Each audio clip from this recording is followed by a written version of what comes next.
I'd like to call to order the West Covina Planning Commission meeting Tuesday, June 25th at 7:06 p.m. Would you please all stand for the Pledge of Allegiance and remain standing after for a moment of silence. Thank you.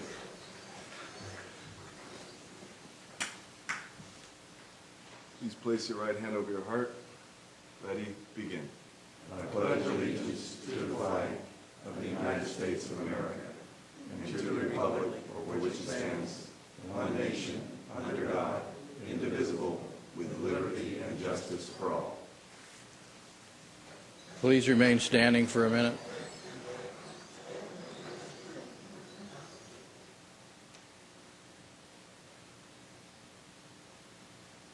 Thank you.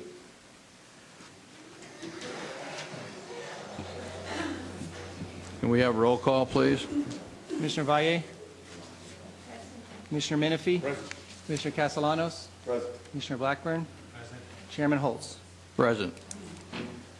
Do we have any changes or additions to the regular meeting minutes of June 11th, 2013?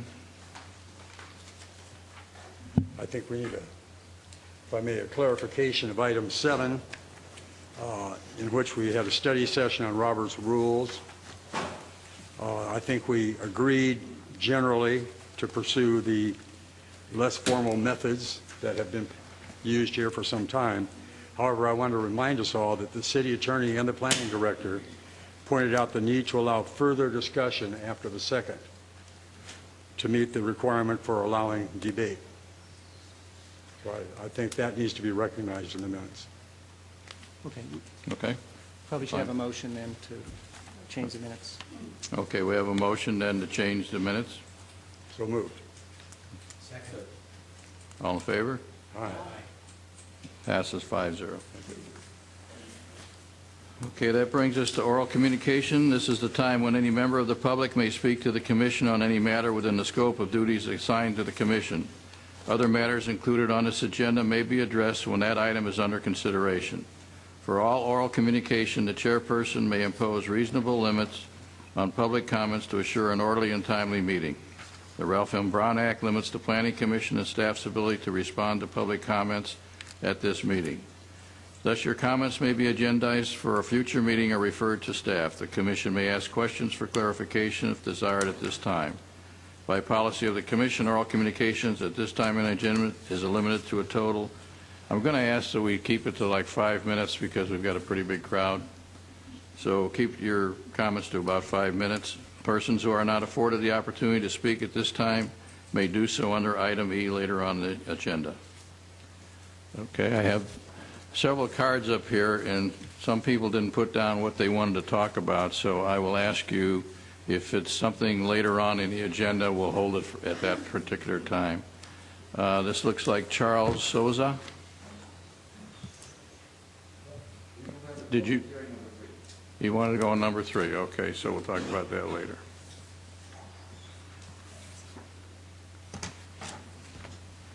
Janet Souza, same?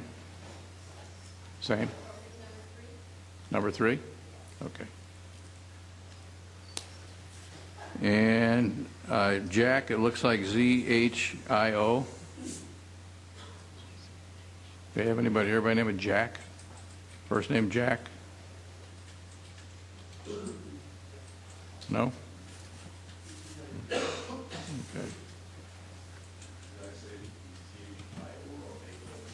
Okay.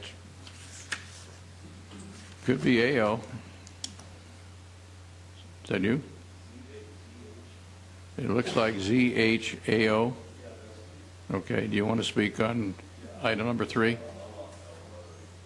Okay.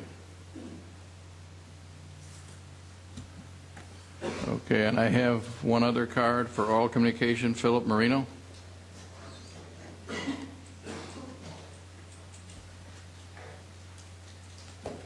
Members of the Commission, members of the city staff, and members of the audience. I didn't know if I was going to make tonight's meeting, and I had not made any effort to see exactly what was going to be discussed. Lloyd and I are very good friends. It's Lloyd Johnson. And so an hour and a half ago, I went to the city's website, and I have to ask you a question, members of the Commission.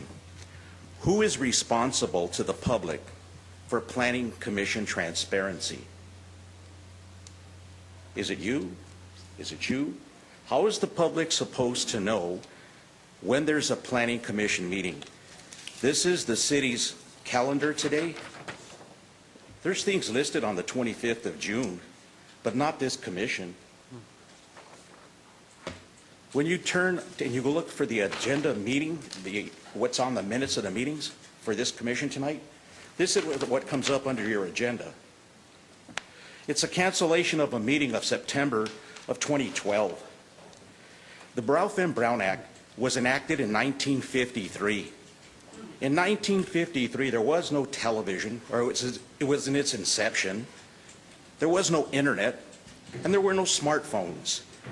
So if I, as a citizen, had barely moved into the city, and I wanted to go to a planning commission meeting, shouldn't I be able to go to the city's website? I asked that question before when we had a city council with the same problem. And Tui, in front of the oversight board, points to the city clerk, Sue Rush, and she said, how can we conduct business under the Brown Act when the public doesn't even know what's going to be discussed tonight? Well, Sue Rush said, we're obligated to do three things, and we did it. We post one in front of City Hall. We posted the agenda, the second one, at the library, and the third was in front of the council chambers. Well, how do you know when to go look at those locations if you don't know when the Planning Commission is going to meet? I would ask you, as members of the citizens of West Covina, can you make sure that your meetings are on the city's calendar, number one? Number two, that your agenda doesn't show a meeting being canceled 6 months before. So because you have failed to address the Ralph M. Brown Act, the public hasn't been notified 30 days before that this meeting's being held. I don't think you can conduct any business. Because if you do, I'm writing the Public Integrity Unit of the District Attorney's Office, you have failed to notify the public that this public meeting is being held. Maybe I stand corrected. Maybe there's an attorney here that can correct me. But I think that's the provisions of the Ralph M. Brown Act, that there's no secrecy in government. Am I wrong? Maybe I stand corrected. Planning Director, can you comment on that? Well, while the person was presenting the information, I pulled up the agenda online, so I'm not sure where he looked, but the information is online, the staff reports. That's not necessarily required as part of the Brown Act. The Brown Act notification requires us to do noticing and to provide information at City Hall and in 3 different locations. So we have done that. And as I said, I've got it up online here, so I'm not sure what the confusion is. Is it the complete agenda that's online? Yes. Okay. I'm also fairly certain that under the commissions section of the website, when you click on it at the bottom, it indicates that meetings are on every second and fourth Tuesday of the month. Last time I checked. Am I correct about that? That is correct.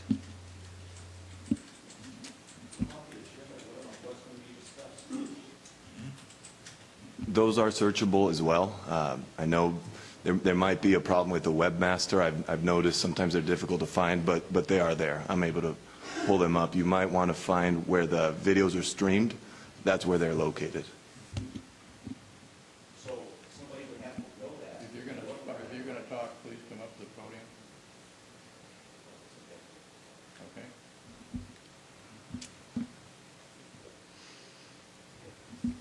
Okay. Okay, that brings us to the consent calendar. This is time for the public to comment on any item on a consent calendar. As consent calendar items are considered routine in nature, they are normally enacted in one motion. The chairperson may remove a question consent calendar item for separate action. Does anyone wish to remove any of the items for the consent calendar? No? Okay. Then I make a motion to receive and file. Second. Do we need a motion on that? Yes, you should have a Do? motion. Okay, have a second. Do I have a second? You had a second? All in favor? Aye. Aye. Passes 5-0.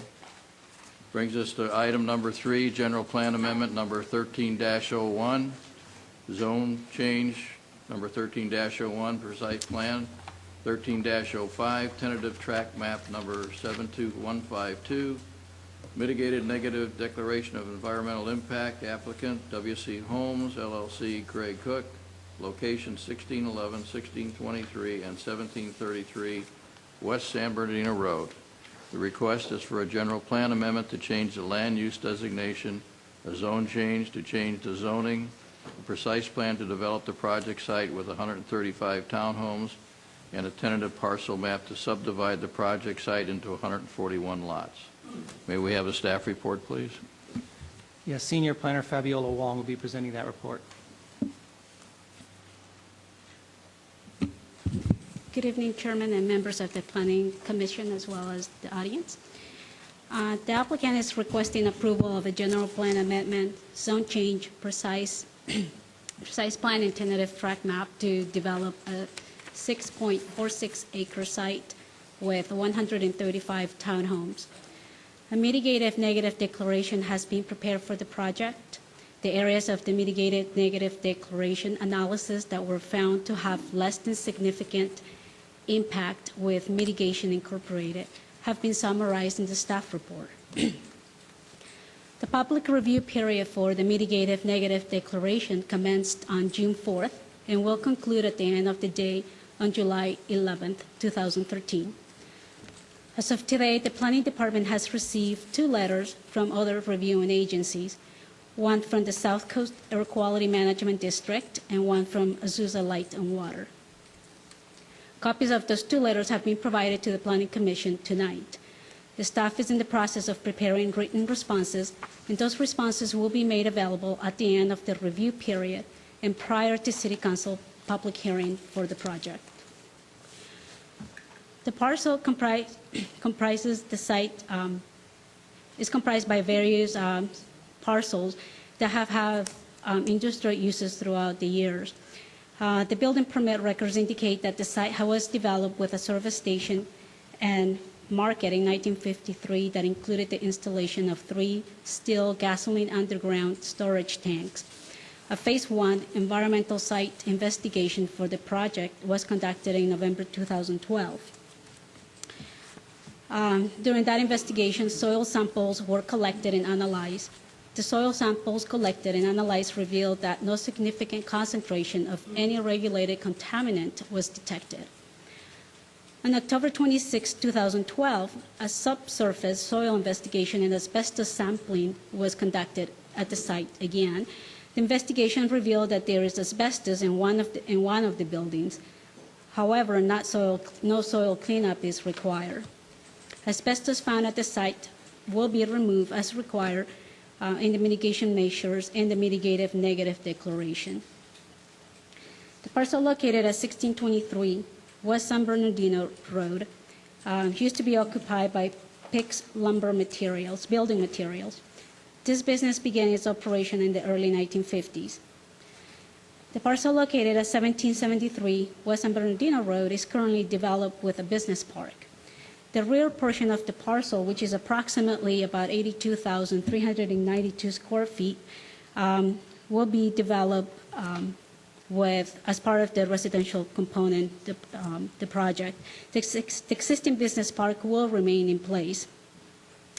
Notices of public hearing have been mailed to 259 owners and occupants of properties located within 300-foot radius of the project. On June 17, 2013, the Planning Department received a letter of opposition from Foxdale Properties that represents their tenant, which is Ready Pack Food, located directly north of the project site in the city of Irwindale. A copy of that letter was also included in the Planning Commission's packet for your consideration. The subject property is located within an industrial area that is in transition and located within the northwest boundaries of the city. There are no businesses currently operating on the subject properties.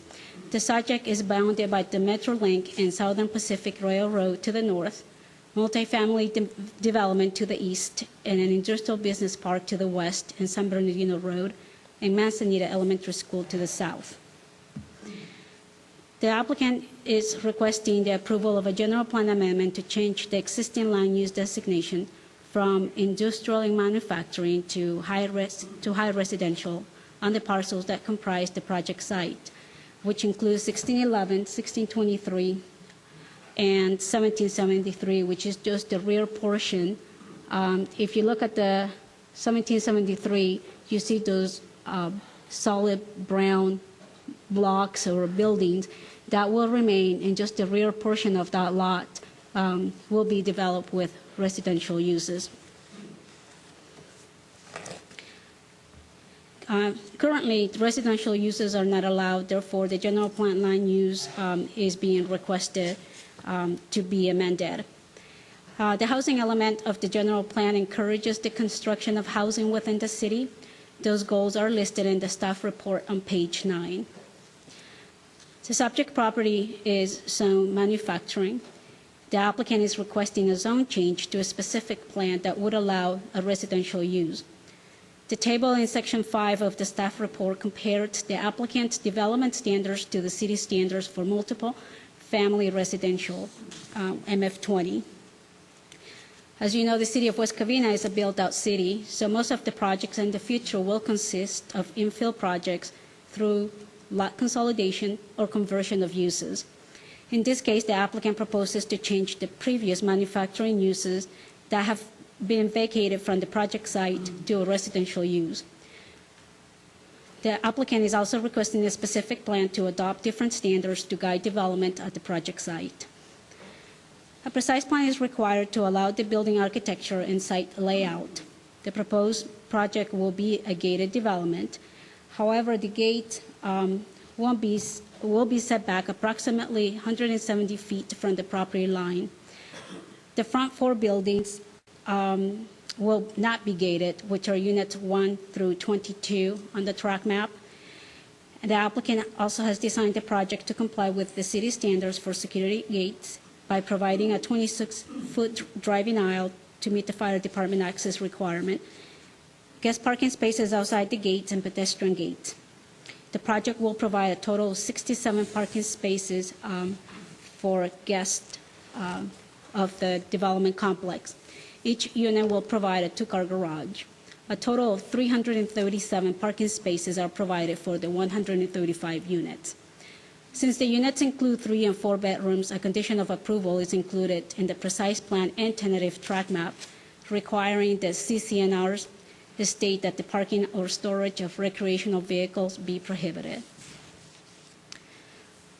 Also, the homeowners association will be responsible for maintaining all the exterior of the buildings, including the garage doors, but excludes the roof. The units are 3 and 4 bedroom, and the sizes will range from 1,700 square feet to 2,110 square feet. The applicant is also proposing to do an expansion of the business park. The expansion will be basically at the rear of the existing business park, and that will be lot 137, as shown on the track map, to develop additional parking to serve the existing business park.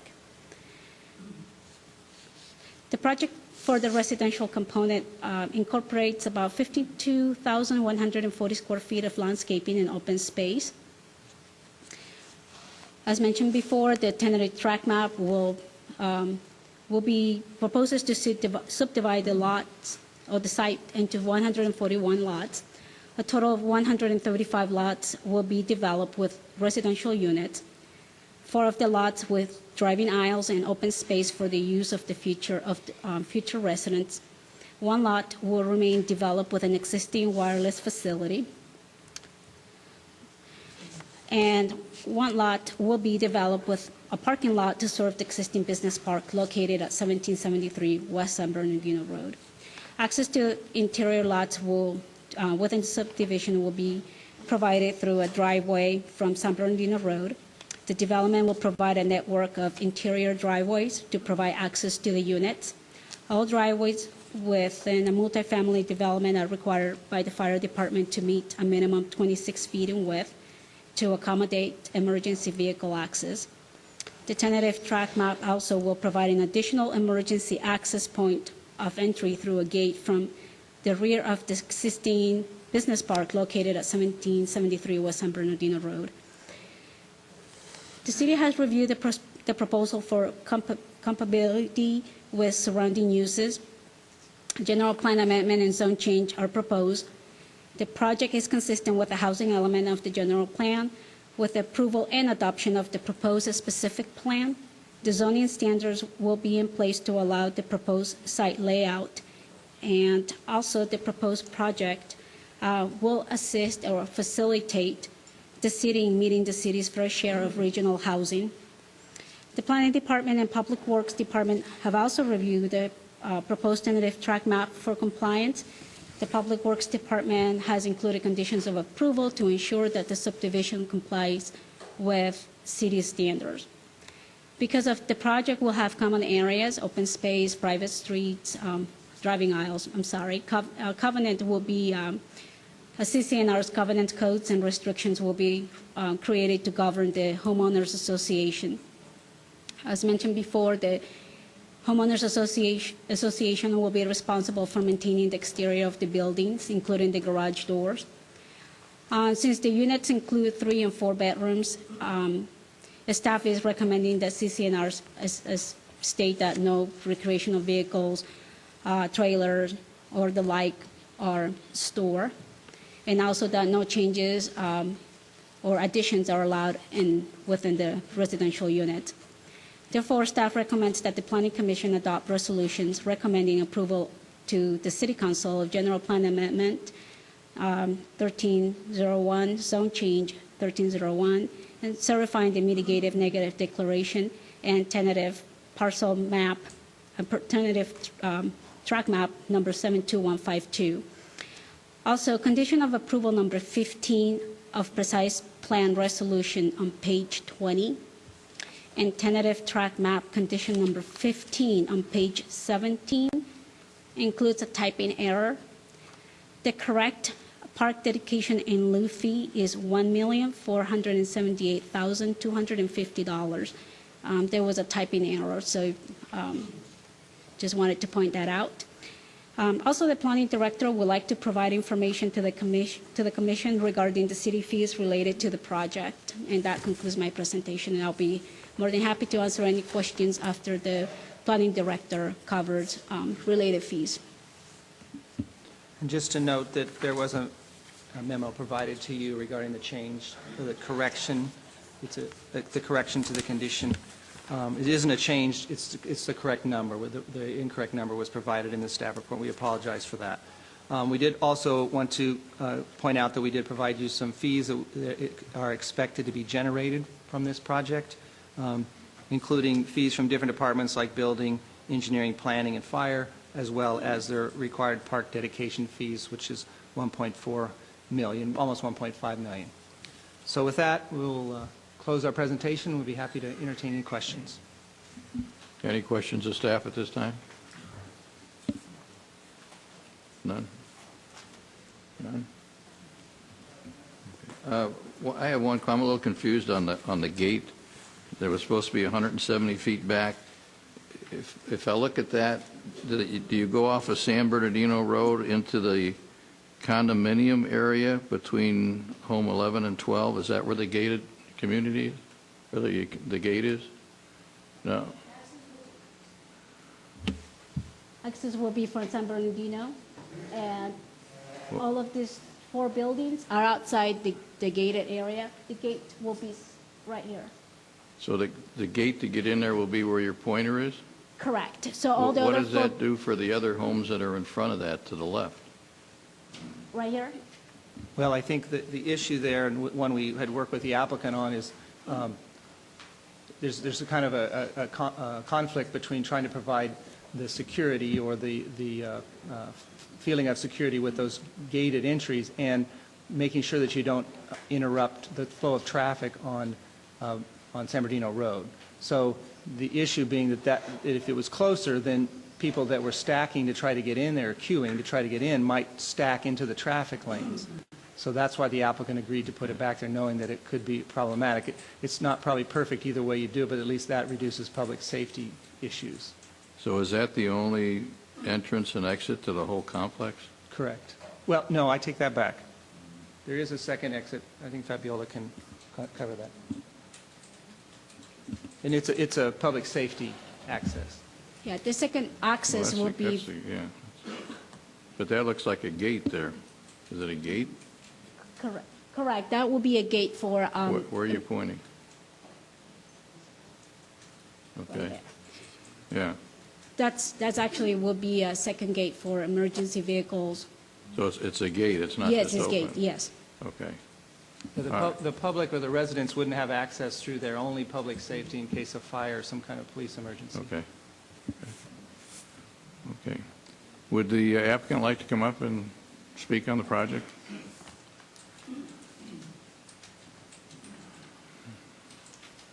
Craig Cook, 1773 West Aberdeen Road, that's our office address. My address is 2222 Loma Vista, City of Pasadena.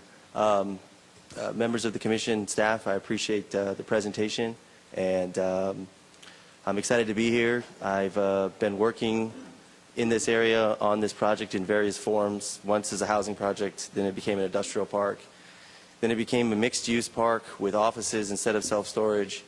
Then it became a half-built industrial park, and then now we've looked to expand it as the economy and as the neighborhood and things have changed. We had, some historic neighbors here with Pix Lumber, and then it became Bar Lumber, and then it became Bar Lumber in a different format. And Blackard's Towing, those two businesses were in the neighborhood for 60-something years. But as the neighborhood's changed and as, I guess, other development opportunities have happened in the city, it seems like retail and commercial and things have moved further and further away. And we're kind of on a little bit of an island there in West Covina, but an island really as far as services go and as far as commercial and retail goes. Like I said, we've been involved with this site or the site next door, part of it, since 2006. And we've been working to try to find the best land use that we could.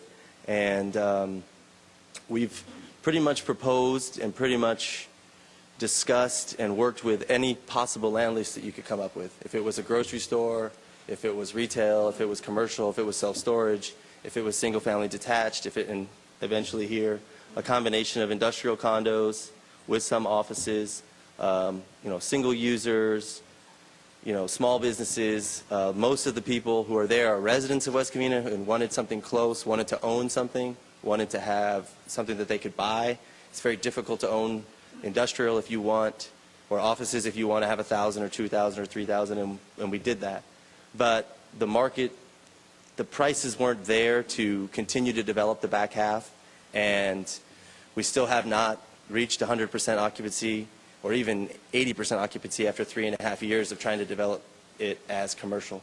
So having gone through that whole process and done our due diligence as far as land use, we've come back to this design. And it's not come back to the design as much as it is once Blackard's and Pix no longer became viable and no longer functioned as the businesses that they once were, it created a better synergism. It created a connection to the multifamily right next door. Besides the color of the roof, whatever roof tile or whatever roofing we put on there, it will look like a synergistic use with the multifamily 20 unit per acre that is right next door. It goes very well. That's rental. Ours is for sale. It is not rental. It's for sale. And we think it's a good fit. We think that we've tried almost any other use that could possibly be conceived of, and we've come up with this, and we think it will work. And we have positive feedback. We've built projects like this in the San Gabriel Valley. I built and lived in one for 2 years in Baldwin Park, a mile and a half or two away. We think it's a good product. We think it provides opportunities for people who want to live in West Covina, want to have something new, but cannot afford to buy a $500 or $550 or $600 or $1 million home. These are new homes that you will own, and you will be in there for $350,000. They're not affordable by definition. They're not subsidized or restricted housing, but they are affordable by cost, and they are affordable by the opportunity for the people of West Covina, if they choose to stay in West Covina and want an option at $350,000. This is a choice, and we feel like there's a market for it. We feel like there's a need for it, and we appreciate the opportunity to come here today and present it. And I don't know how else to put it, but we've basically tried everything else with this area, and we think this is the best fit. And barring any other questions, thank you very much. Hold on, Mr. Cook, you have a question? Yes. Considering the number of families that would be located in, what, 351? How many units? 135. 135 units, okay. I'm interested in green space in areas where families can walk and areas where children can play. Could you point those out for me?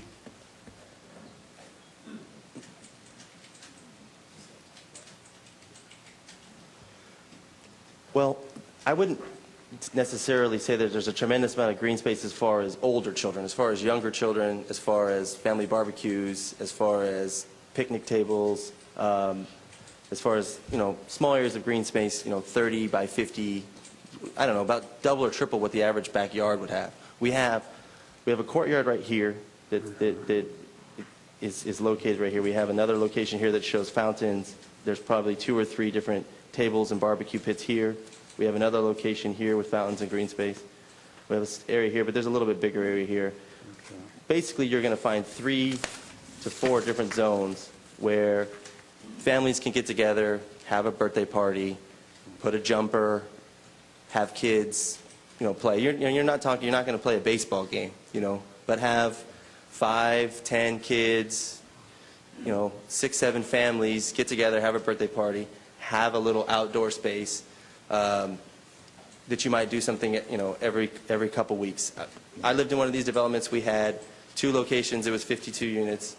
And they would put, every once in a while you'd have a Saturday, you'd come there and there'd be a jumper, or there'd be people, bringing food, and you'd have the concrete tables, and you'd have a little get-together. Each one of the units has a balcony, and what it's set up as is it's right off the kitchen for you to have your little barbecue grill on your balcony, have a little bit of private open space so that if you want to cook some food, you want to have a little party, that you're not you're not feeling like you're off your property, you're in your own little private open space. So each one of these has a balcony on the second floor. We alternate the balconies, not every one of them next to each other. We have one in the front, one in the back, one in the front, one in the back. 1, so people are not peering around the corner looking into the other guy's house. And 2, so that the elevation breaks up and it doesn't look like a row of wrought iron or a row of nothing. You break it up. Okay. Thank you. And it does also provide, I think, over $1.4 million in park fees to be used in an area where you can buy acres and acres and acres and provide an area for those bigger kids to play. Okay. Commissioner Blackburn? What year did you complete the project in Azusa, or Baldwin Park, I should say? There's still 1 unit that's left to close, I believe. Construction ended probably 8 months ago, but the last units were affordable, so they had to go through the city process of qualifying them as moderate or low income. They had 3 units in there. I think there's one left, maybe 2 left, but 1 left that has to close. The last construction probably ended 8 months ago. The first units were built, I believe, in 2010. I moved in 2010, and I was there until 2012. Estimated time of construction? Well, it just depends on the market. We plan on the first phase here on this little track map being this whole group right here in the front, the first 22 units. But it's really going to depend on sales and banking and the market. Obviously, we want to build them as quickly as we can, but everyone is still very wary of what happened 5 or 6 years ago and don't want you to build 50 units if you can't sell them. Now, on that one in Baldwin Park, we had phases as big as 18, but we also had phases as small as 10. It just kind of depends on the market and how it lays out. We don't want to have someone move into a house and have construction right next door to them. So we kind of have to try to find a natural break where you can build the road and the people are not really affected, and there's maybe build these 3 units right here so that they're not butting right against someone that is under construction. You're not having a house getting framed right next to you at 7 in the morning. So we look for natural breaks, but the market's going to determine. I'm thinking you're going to have 7 phases, 2 a year, so you're talking 3.5 years is what I would guess. But it could be 3, it could be 4. But if I had to guess, I would say 3.5 years. Thank you. Anyone else? Betty? Yes, I have a question. This is in regards to excuse me, in your CCNR, In your CCNRs, you mentioned that you're going to have the parking spaces. However, you're saying that the occupants of the units will not be able to park their vehicles, recreational vehicles, within the complex. Where are they supposed to park then? Supposing if they have a boat, motorcycle, or where are they supposed to park their vehicle? Well, having lived in one of these projects that we built for 2 years, when you have density like this, and when you do a specific plan, and when you have it, it's a delicate situation. You're living with 135 family members because you're sharing yards, you're sharing parking spaces. Because of the fact that there's always going to be a finite amount of parking spaces, only basically a half a space per unit as far as guest spaces, we traditionally do not allow boats, RVs, anything above 10 feet tall, anything longer than 22 feet, because that's not the person's primary vehicle, and you would be, in a sense, taking away, when you park your recreational vehicle there, you're taking away 2 other homes' guest parking spot. So if you had a recreational vehicle or a boat, you'd have to find a storage lot or something like that. It's just, it's not, this isn't the place for that. And we get turned away. All the people will come and say, I would like to buy a house, but I need a place to put my boat, or I have this giant work truck or something like that. And it just isn't the fit for us, because you have to work together and you have to have CCNRs that are fair for everyone. And it has to function, because when you have densities like this, if you're not thinking about it, and I mean, I've learned so much having lived in it 2 years and having done it, that you have to put things in place that will make it fair for everyone, and then it will work and people will be happy and it will function, instead of 5 people wrecking it for everyone. Okay. Yes, I know. I've lived in a condo, and I was part of the association. My other question is that you also, you mentioned that the association would take care of the exterior, the grounds, but you never mentioned about the streets within the complex. Who's going to be responsible in doing the repavement for that? The association. They would have to set aside amounts, and I think there's a calculation, it might be 10, 12, 15 years, that they have to be setting aside at every point, every month, setting aside a certain amount, $10, $15 per person, building a reserve so that they have 125% of what they believe it will cost in 15 years. And then their association will come to them and say, okay, your reserve is here. Do you want to wait a year to do it? Do you guys want to vote and do it now? Do you want to do it early? But the association maintains the street. Thank you. No problem. Thank you. Craig, in Baldwin Park, where you lived, what would you say the average owner, what was the profile like? You have 2 different groups.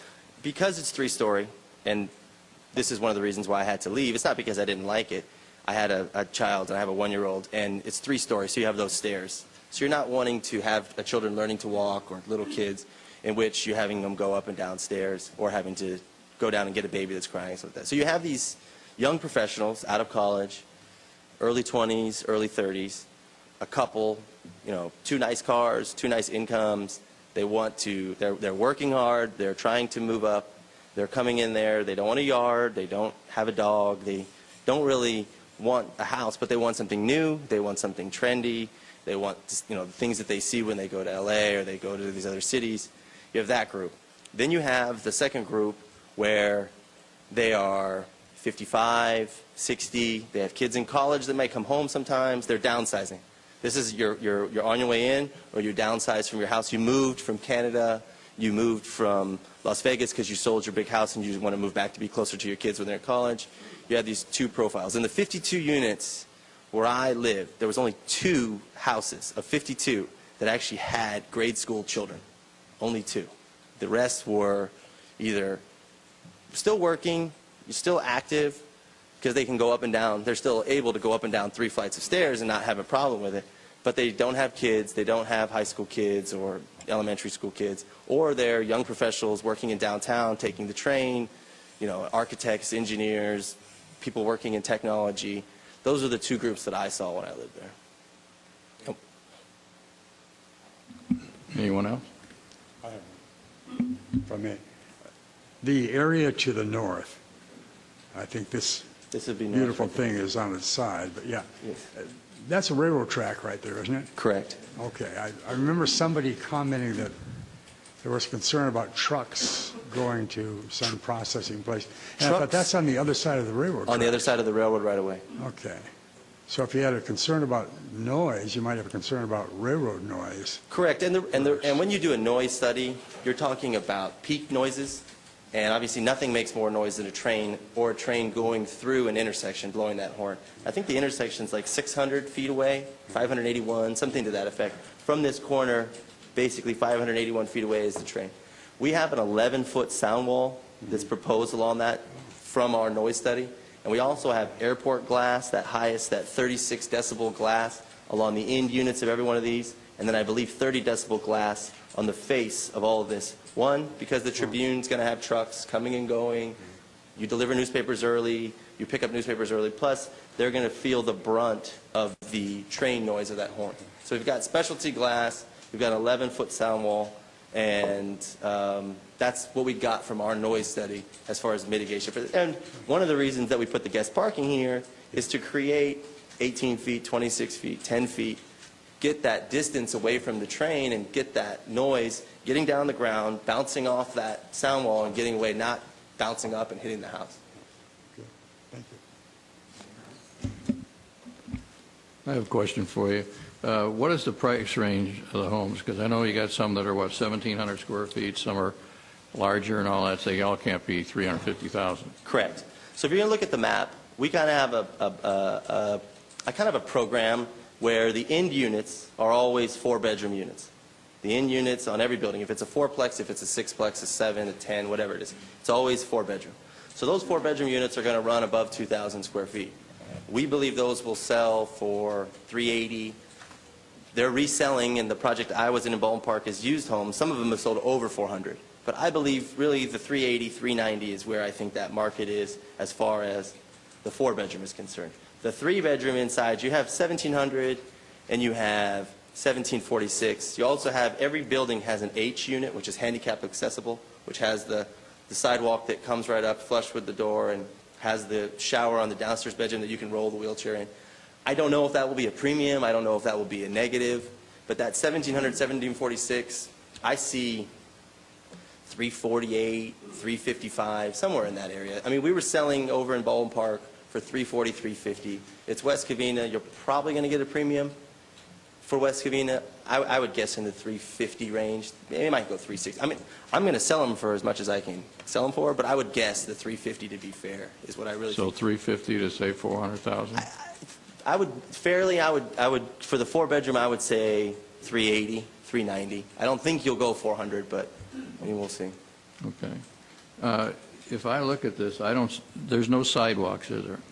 There's meandering sidewalks all throughout. There's no sidewalks along the roadway, but in front of every house has a meandering sidewalk that goes and zigzags back and forth around trees, because you're going to look down and you're not going to see a straight sidewalk. But there is sidewalk for accessibility and walkways throughout the entire site.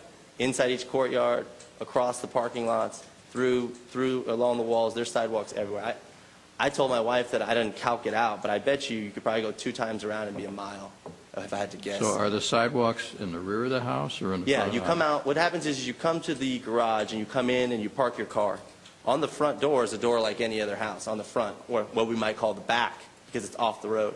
You have a door, and then you have a sidewalk that connects to it, and that walkway passes through the entire site, all the way through here into these courtyards. See, these ones are kind of going to. The concept is to have garden units where both units open up, and then you have a fountain in the middle, and then you have sidewalks that go around it, and you have these little courtyards. That's really the concept where it's allowable.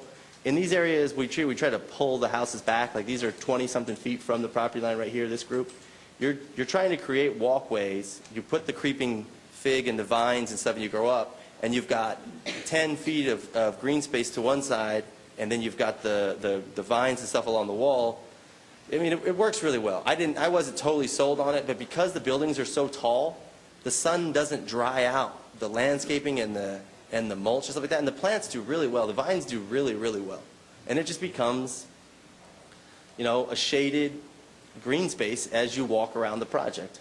So What's the distance between the front of the house and the wall there in that side, that green it belt? varies.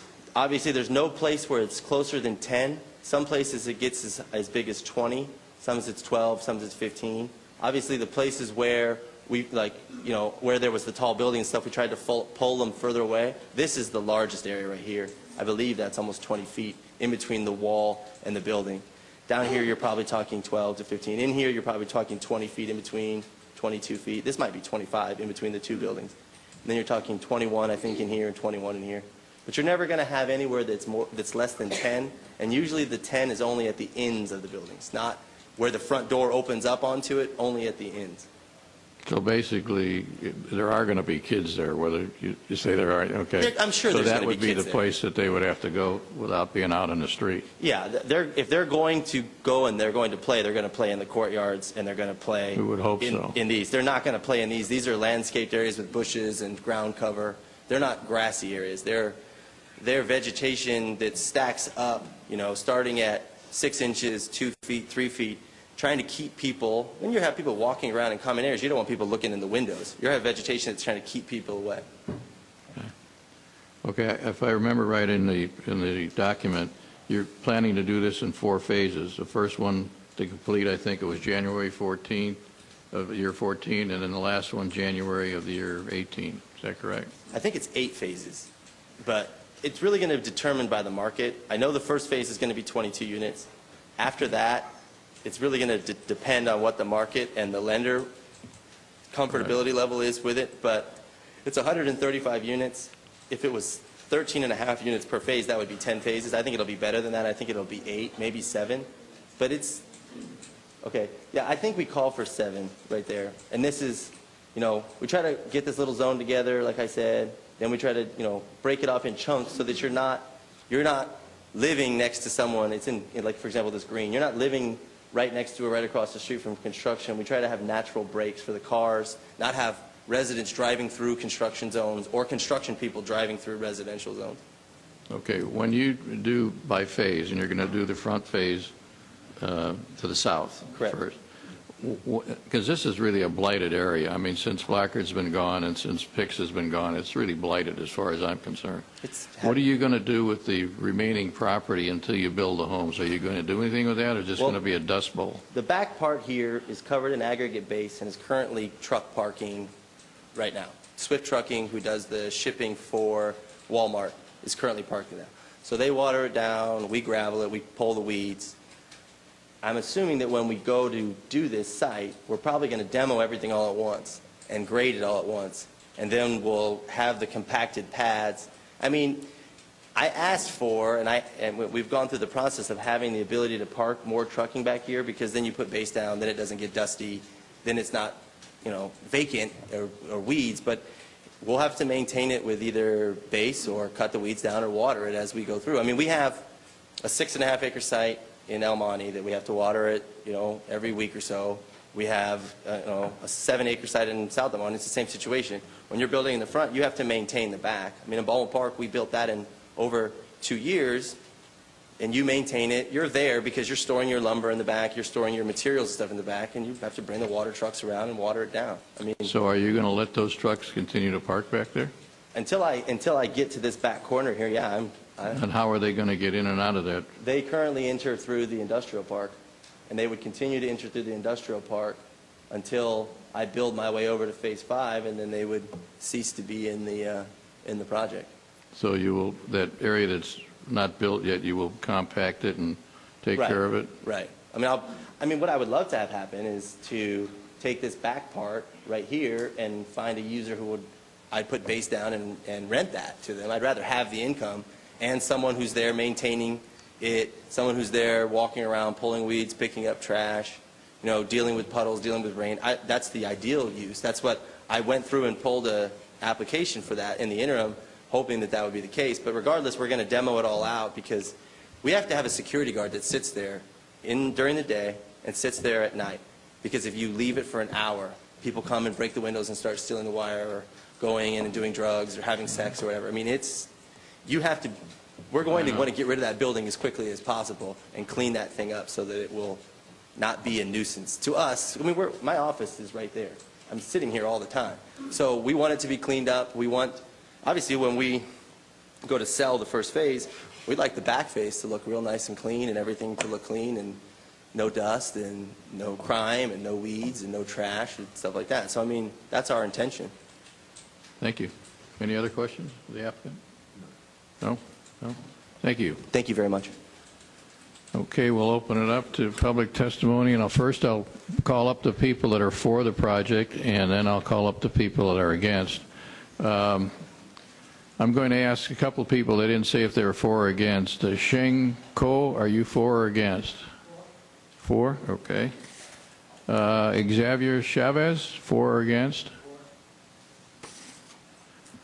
Jack, ZHAO. Okay, why don't you come up, please?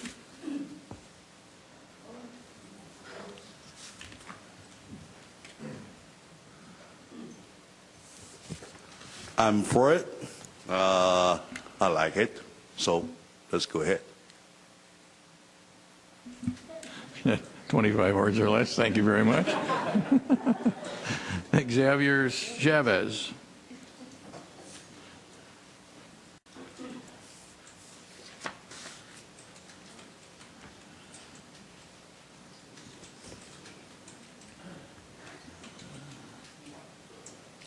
Please state your name. Xavier Chavez. I'm for it. I'm the guy that deals with all the wrought iron work and everything for Craig's Properties. And every other week I have to be out there and repairing stuff that gets broken into. And I think it's going to get rid of the crime. So I'm for it. It's going to create jobs. So I'm for it. Thank you. Thank you. I'm going to butcher this name. Sheng Ko.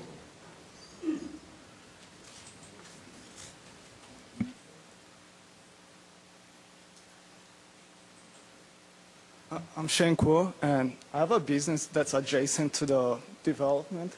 We have 5 warehouse units, and I have been in the city for since 2010. We are actually proud of being in this location.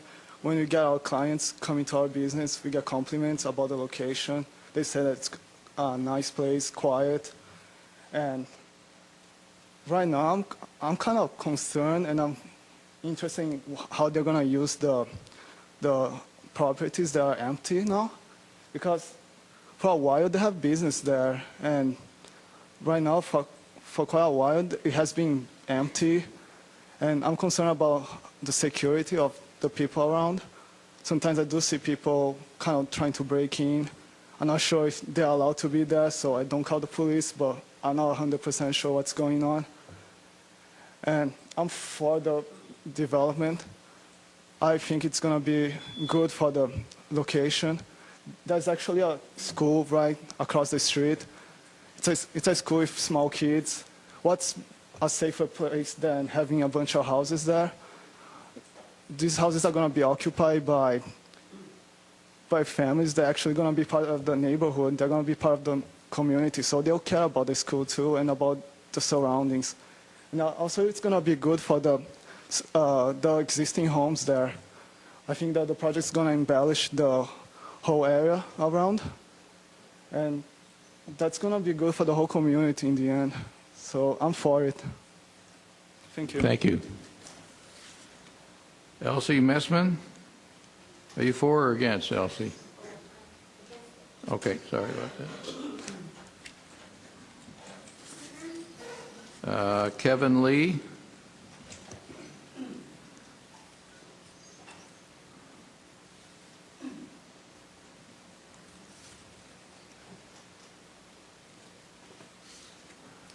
Kevin Lee, I'm actually here representing the Blackard property, my family's property. We're for it. As Craig has mentioned, within the last 8 months, we can't walk away from the property without somebody going in, stripping up the electrical wire, the copper and wiring. Had my car trailer stolen there. We've got other items stored there. They've broken into every building, that's there, broken off every lock. They've got in. Stolen property, like I said, they're doing, who knows what there. Up until a year ago, we had at least somebody there. Some of Harold's old drivers used to kind of hang out there, and so he passed away about a year ago. And then with PICS shutting down, there's nobody, watching the property. And, thank goodness that the cooks have provided the security there, because we've gone up at 2 o'clock, left at, before they got security, left and came back at 3.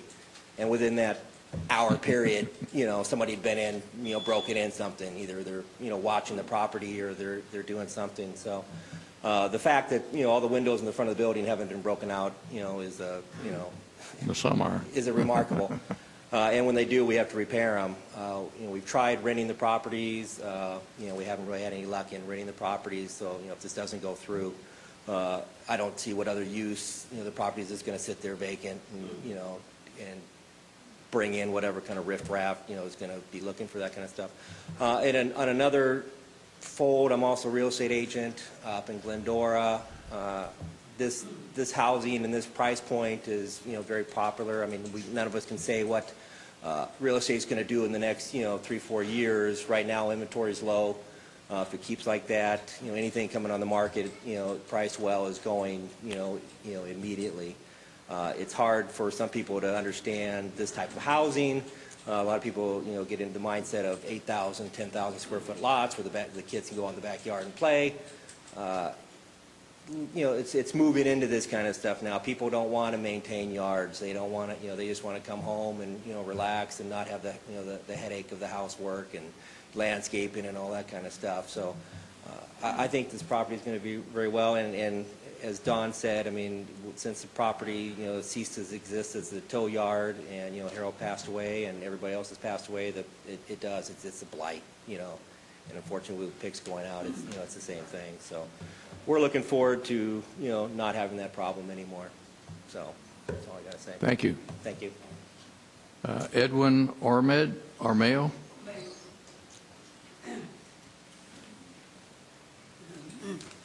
Good evening. Good evening. My name is Edwin Ormeo. I am the senior pastor of the Christian Fellowship Bible Church, 1773 A. San Bernardino Road, Units 7, 8, and 9, and 10. This is the second time I have opportunity to stand before you.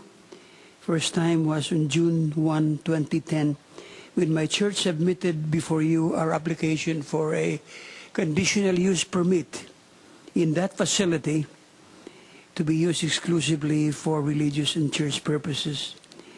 We thank you for your approval, unanimous approval, but that was 3 years ago. I assure you then that the exercise of our ministry here in West Covina has caused much satisfaction, not only for our parishioners, but also for those who come and visit and share the faith with us. We have a very good relationship with the WC Homes. And I want to tell you that I came to this public hearing on my own volition, being aware that our church, the 4 units that we have there, is the community that is nearest. If you look at the map there, we are nearest to the subject property in discussion. Our worship facility, our church building, is just a driveway away from this construction of this 135 condominium units. So without question, our church facility, our ministry, and our people will be the one that will be directly, immediately impacted, especially by the business of the construction here, for how long it will take. But we are confident because of our good relationship and cordial relationship with WC Homes, that they are aware, and we are confident that their leadership understands the needs and the predicament of our ministry to intentionally inconvenience us as we assure them of our exercise of our patience as we await for the positive long-term impact of this project in our spiritual ministry. When I was here in June 1st, my closing statement to this Honorable Council during the CUP hearing was to express our desire as a pastor for partnership with the city of West Covina to make our city a more beautiful and most ideal place to live in, a place where we can plant our homes and build our families, and where we can grow godly children.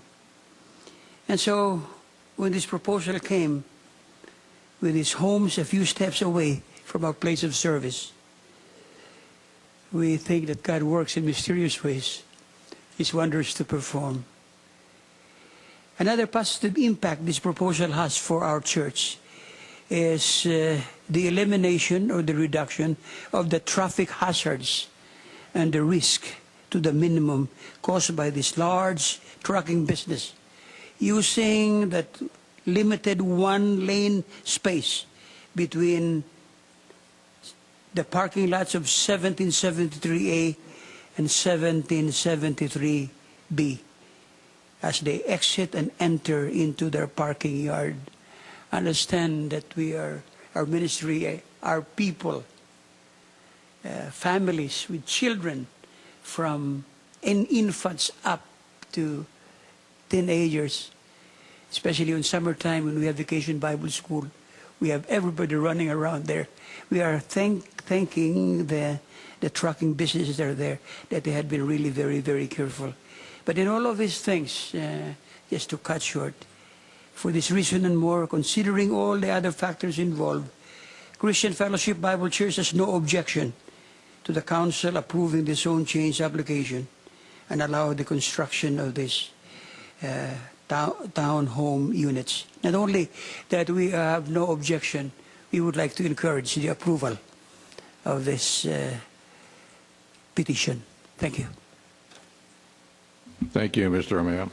Does anybody else want to speak for the project? I'll ask you to fill out a card before you leave. State your name, please. Alex Hong.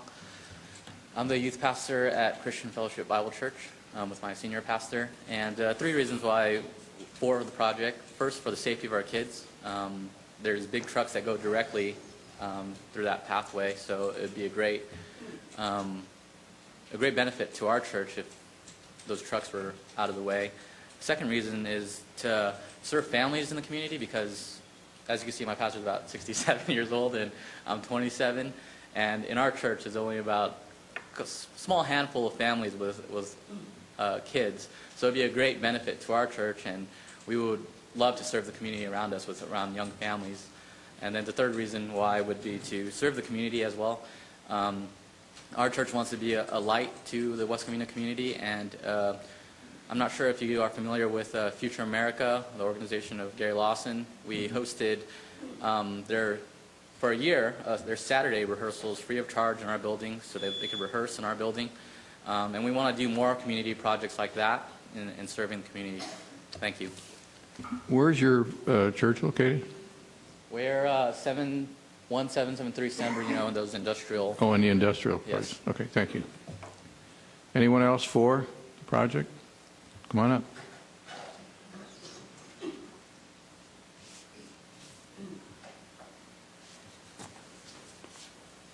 Can you state your name?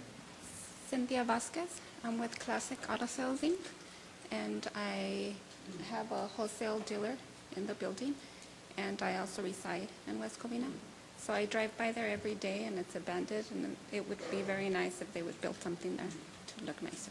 Okay, thank you. Would you mind filling out a card for us? And I putting did. it? Oh, you did? Yes. I don't have it.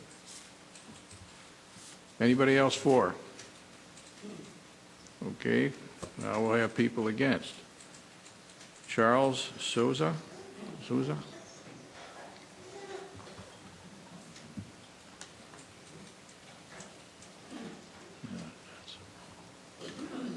My name is Charles Souza. I have a little speech impediment, so please bear with me, all right? Anyway, my wife and I have been living on Palm Avenue for 18 years, okay? We're not against progress. Progress, okay, beautiful. Fine for the city of West Covina. But coming down, I don't understand how he could possibly have anybody come in there except coming down Orange Avenue. Coming off of 605, coming down Orange Avenue. That's the only way they're going to get into that place, unless they use a helicopter and drop people in there. There's no other way. Or come down Sunset, turn left on San Bernardino Road, and get into that area. Right now, traffic on Sunset is bad. Traffic on Orange at 4 o'clock in the afternoon is unbelievable. You've got to stand out there at 4 o'clock and see what happens when you try to come out of Palm onto Orange and then try to turn on San Bernardino Road. It's not going to happen.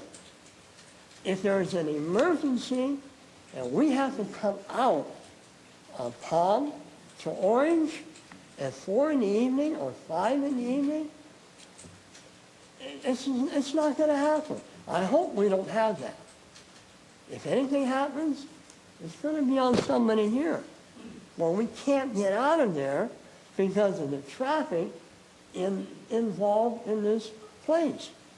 It just, Orange Avenue cannot handle it. We have enough trouble with in and out. The people are parking all the way down. We have trouble coming out. How in the world? I don't know how they can do it. It just can't happen. Again, we have no problem with progress. We're for it. We're for it. But this, it can't happen. There's no way it can happen. I hope that you people think about this really hard. Because as a senior citizen, if we got to come out of here in an emergency, I hope we don't have to do that. I hope it doesn't happen. So anyway, unless he uses a helicopter, there ain't no way. There's no way it's going to happen. So, thank you. Thank you. Janet Souza?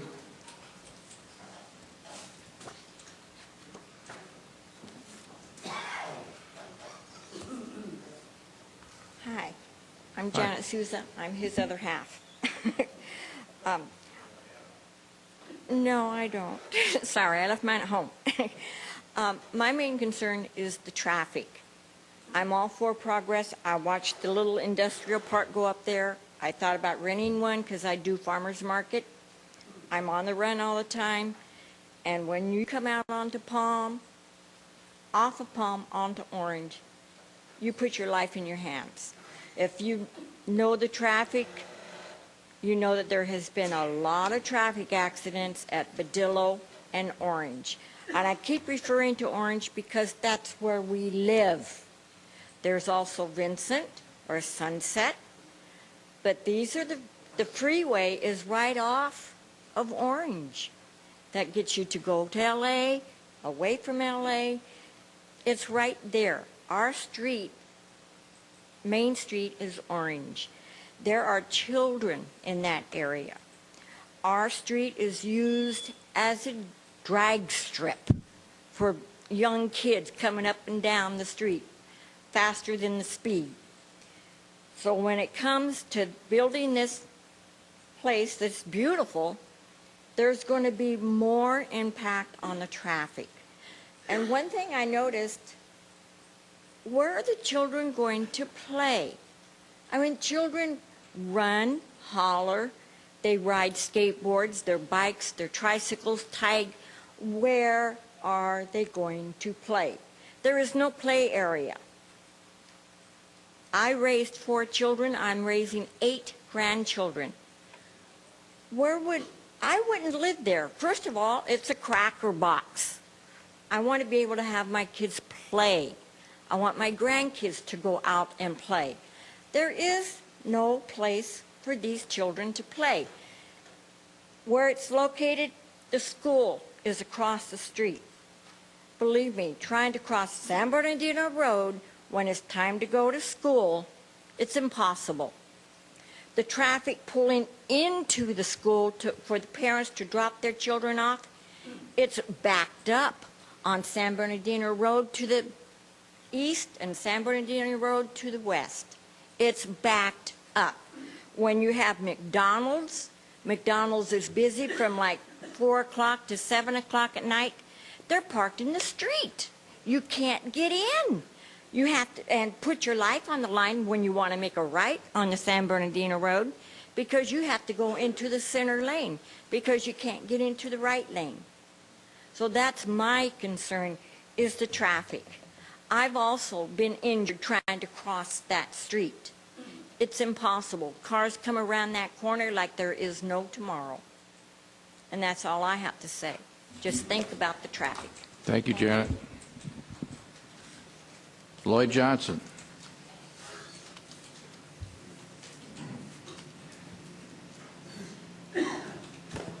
Good evening, Planning Commission. It's been a while since I've been here.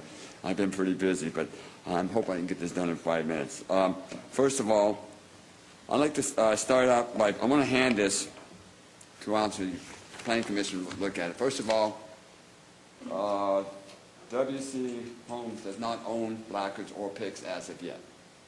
We did a property detail 6/24 this year, and PICS, their property is still in a trust, and so is Blackards. It's still in a trust. So if you turn this project down, the developer isn't out millions of dollars because he doesn't own the property. So this is just proof that shows on that right there. Another thing, it's amazing of all the people that got up and spoke for this program, this project, none of them live in the area. Not a one of them. They work there. And it's fine because they work there basically from, 8 to 5 or whatever the project. We live there. We live right around the corner. I live on Adams Drive. I've lived on Adams Drive for over 40 years. I've seen homes built. We saw a bunch of homes that were built on Orange and Perdillo, that's another story. But also, I wanted to mention that WC Homes, we went to the Secretary of State website to look up WC Homes, and what it shows is the status of WC Homes has been suspended. What it means, I don't know. I just want we want that to go in. Now, I brought with me tonight signatures of 120 residents that live on Palm, Adams Drive, Ken Oak, and Morris that are against this project. And this is what they asked me to read for them to this Planning Commission. It says, to the authorities of West Covina, the residents that live on Palm, Adams Drive, Ken Oak, and Morris, which are right around the corner from the M1 manufacturing property where the developer wants to build 135 townhomes at 1611, 1623, and 1773 San Bernardino Road, object to this project zone change. There will be at least another, okay, this is significant, another 300 plus cars going down Orange Avenue. Cars going on busy streets every day. And the traffic is bad enough as is, since Orange Avenue is a thoroughfare to the San Bernardino Freeway. It's a main corridor from San Bernardino Road. If you hit Orange Avenue, it takes you all the way to 10th Freeway. We know none of the West Covina council members and the West Covina planning commissioners live on the north side of West Covina, and those may not have a vested interest in our side of the city. We wonder, however, if they would support such measures if they were proposed to be in their neighborhoods.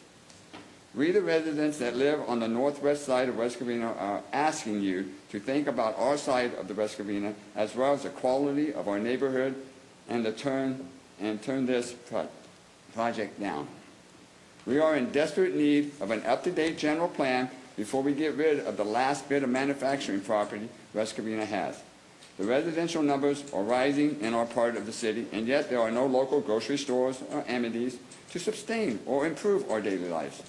This project will diminish and possibly destroy our quality of life by overcrowding our already very crowded part of the city. and by changing the history of the area by wiping out the last bit of manufacturing property in West Covina. We respectfully ask you to show the residents of the northwest side of West Covina that you have their best interest in mind and turn this project down. I'd like to turn these in with almost 120 signatures on it so you can see it. And this is my statement.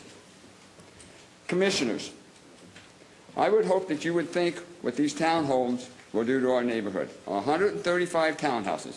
Please consider if there are just 2 cars at each house, that is an extra 270 cars going down our street, Orange Avenue. We know there will be more than 2 cars in most of the houses because the townhomes will be 3- and 4-bedroom townhomes that will add up to 405 cars plus going down our street, Orange Avenue. Orange Avenue is a thoroughfare to the 10 freeway. Orange Avenue will be jammed. If Orange Avenue is really congested, then these cars will be going through our residential streets to get around the congestion. We have a lot of children that are on our residential streets playing some kind of ball games, residents walking their dogs and their children. What will you tell their parents if one of these children are hit by a car because there was a lot of congestion on Orange? I'm almost done with you. On Orange, so the person decided to take a shortcut through our residential street and a child is hurt and maybe even worse. From what I understand, most of the offices at 1773 business buildings on the upper floor are empty. If they fill those offices up, now the traffic will be even worse. There could be up to 500 cars plus daily going down those streets. I would like to ask each of the commissioners, would you want these 135 townhomes in your neighborhood? Please turn this project down and let the city council decide if they want to destroy our neighborhood. We are asking for your help. I know the developer, like I said, doesn't own the property. If this commission turns this project down, the developer isn't stuck with the property. I know the owner of one of the businesses isn't here to object to the project. One reason is she doesn't live over in our neighborhood. The planning department doesn't care about our part of West Covina. Why should they? They don't live there. If any of them did, they would object to this project. The council just put a 10-month moratorium on some property in South Hills, where the developer wanted to build some homes worth over $1 million each. Why? Because of who the developer is, not because it is a bad project like this one is. The development in South Hills will bring thousands and thousands of dollars every year to our city. This project will bring in hundreds and hundreds of more cars every day, destroying our neighborhood and way of life. Please turn this project down and don't allow the zone change from M1 to residential. The planning department is wrong.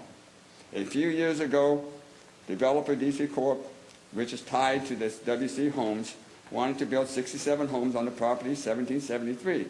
The planning department recommended to let it be approved. About 30 seconds, I'll be done. Please. It's already. Okay, the planning commission turned it down and the city council turned it down. So we're just hoping that you will also remember the front of these houses are approximately maybe 20 feet from San Bernardino Road. I don't care what the developer says, kids will run out in that street. You're going to be liable when one of them gets killed. Please turn this thing down. Thank you. Thank you, Lloyd. Philip Marino.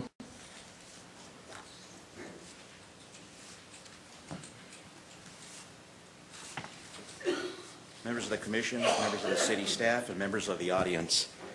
The first thing I'd like to make a statement is a mitigated negative declaration is not applicable in this case.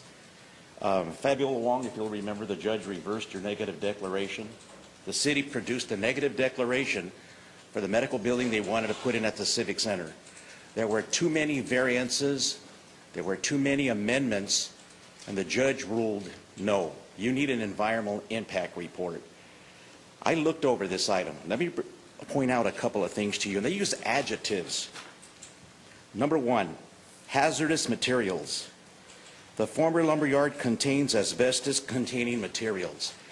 You change from manufacturing to residential, and as soon as one person gets cancer, they're going to blame it on the city allowing a residential development on what you knew was contaminated soil and all of the hazardous material that's already been found on this site. And the second thing, lead-based paints may be present in the existing buildings. May is an adjective. Implementation of mitigation measures will reduce the impacts to less than significant levels. Again, a term used in the negative declaration on the building on the hill. Implementation measures 35 through 47 will reduce construction-related noise. And you got a railroad. I don't care if you put up a sound abatement wall. The rumbling of that railroad 15 feet away, you're going to put people in a residential neighborhood 15 feet away. What happens when their walls start cracking? You're going to say you're not responsible? People sue all the time behind the rumblings of the planes going overhead over LAX, and they paid out on that. There's 3 steel gasoline underground storage tanks that were there. They've got to deal with that. Quote, the soil samples collected and analyzed revealed no, quote, they use the term significant concentration of regulated contaminants. But it's there. Number 7, they conducted an investigation and concluded the levels of these contaminants were beneath the cleanup levels. But they're there. I got a great lawsuit coming once my kid ends up with an ailment that involves the environment, and you guys don't request an environmental impact report. You can do that. You don't have to accept the negative declaration. We're going to get sued. That's all I'm telling you. Too many changes requested. The applicant request contains the following entitlements: a general plan amendment from manufacturing and industrial to residential. That's the basis for your lawsuit right there, when one of those kids or somebody living there after 5 years gets sick. A zoning change, a precise plan. The subject property is located within an industrial area that is in transition. They're going to use this report against us. The proposed designation would allow for a density of over 20 units per acre. There's nobody in South Hills would want that in their neighborhood. I asked a question to the city council. How come you don't apply the moratorium and the rules that you use there for my neighborhood? And the city council keeps telling us, gee, we represent the whole city. Well, why don't you use the same guidelines for my side of town? As Lloyd said, the people that live there don't want this project. But this thing's full of litigation. It's coming. And then they use this guideline on how much money they're going to make. You're going to spend out on litigation on this negative declaration. Ms. Wong, am I wrong? The negative declaration by the judge, he said you Please needed to do it. address your comments to the commission, okay. not to the staff. So I just want you to understand that. Just because it's put on paper doesn't mean it's right. Do the right thing and turn this project down. 20 units per acre, too many. Thank you. Thank you, Phil. Elsie Messman?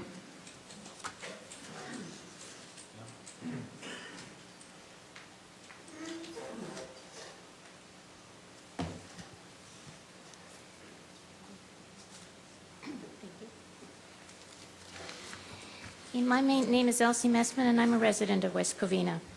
I'm here tonight to protest the building of the condos on San Bernardino Road.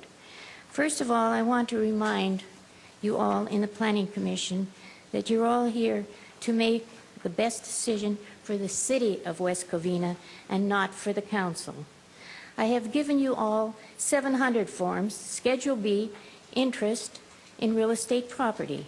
They are for 2010 and 2012 reports stating that Michael Toohey has the option to buy a condo. This leads me to believe that ex-council member Toohey has been involved in negotiations for the property and or has an investment in it. He was on the council at this time. The council put a one-year moratorium on the homes built in South Hills. Then these condos should face the same decision. If it's not by chance, there's going to be a discrimination lawsuit. Remember, what you do for one, you must do for all. Pretty soon, we're going to be called Lawsuit City USA. I live near about 2 miles from railway tracks, okay, on the other side of town. I can hear those trains 2 miles away. If they're that close to it, there's going to be a lot of complaints. And as for this statement that the Planning Commission put out, that this is what the fees that they're going to gather, $1,944,000, I believe the other homes that were going to be built in South Hills, each home was going to be over $1 million. So I think you people should reconsider, and as far as Mr. Tui is concerned, he's involved in this also. Thank you. Thank you, Elsie. John Shoemaker?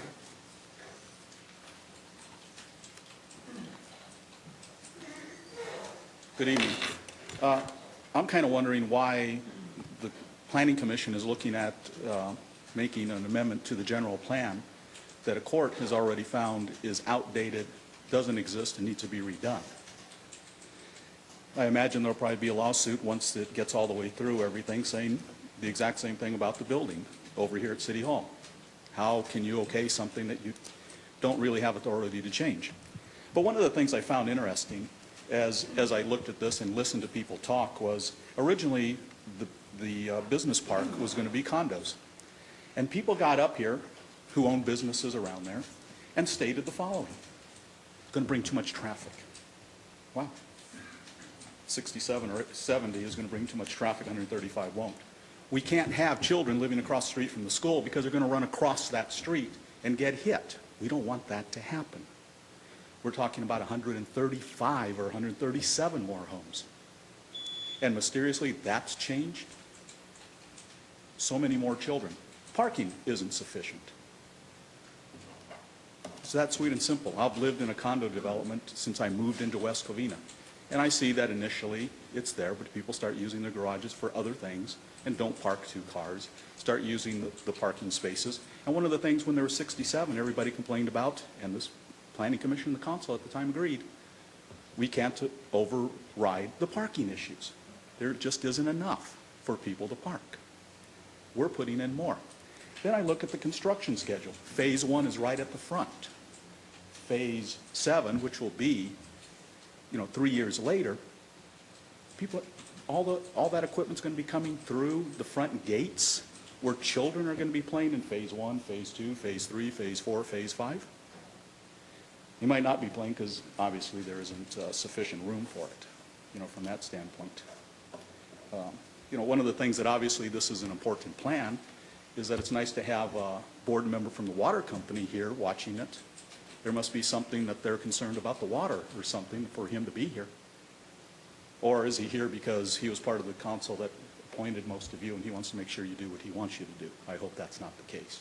Hope he's here as a water board member. So, take a look at what was said before and what all the issues were beforehand. That the original development was turned down. Another reason that was given for it being turned down was it's too close to the Tribune and the noise that will be generated there. You can't have people living that close because what's going to happen is they're going to start suing the Tribune for being too noisy. Well, you're just as close, if not closer. You again look at the traffic coming onto San Bernardino Road and every other road. It doesn't fit. And considering that the council has already said that homes that we needed to review our city ordinances for multi-million-dollar homes to be built because we want to make sure it's right for the neighborhood, that it has the right lot sizes and has all these other things for it, I think you should apply to this one. There should be the same study to make sure that you're not using outdated information as you rule on on this project. I don't see how we can be outdated in one area and be current in another. It just doesn't make sense. It doesn't make sense. Last time we had the same thing. People who lived in the neighborhood said no. We've already seen DC Corp, when they built some homes not too far from there, specifically state we'll never have parking problems, there'll never be an issue in the neighborhood. You don't have to worry about anything. Well, you have people who have pools in their backyard by those homes who don't want to go out to their pools anymore because windows are looking down. That wasn't supposed to happen. You have people parked all over the street, up and down the street, on the street, in what was supposed to be open wide enough for fire equipment to get through, parking there. And that wasn't supposed to happen. So also look at the record of the people who were behind this. what they've told you in the past and what the facts turned out to be. A little different. And then they come to you and tell you about things. I was kind of surprised. They don't even own the property yet? A little surprising. So I think by you saying no to it, or saying let's put it off and wait to see what all these other things need to be handled, would be the best thing to do. Thank you. Thank you, John. Anybody else against?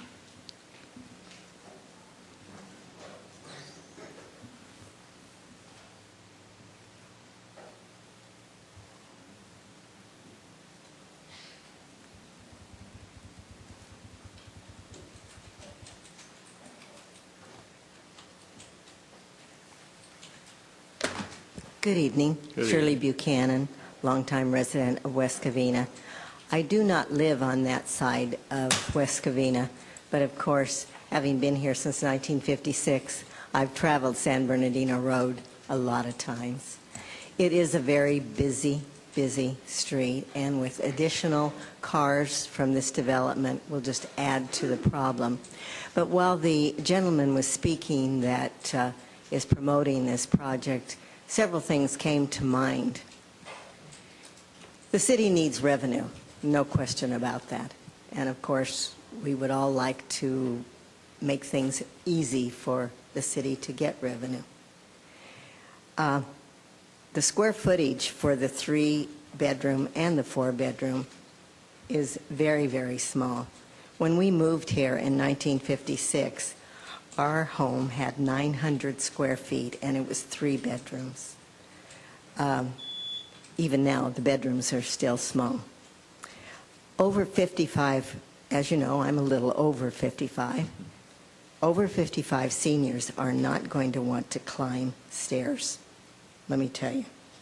The professionals that I've seen over in Covina at some of the new developments, the multifamily developments, they want to be near the metro, and they want to be near the action, and they want to be near easy access to the freeways. The residents of this development will not be around any of that.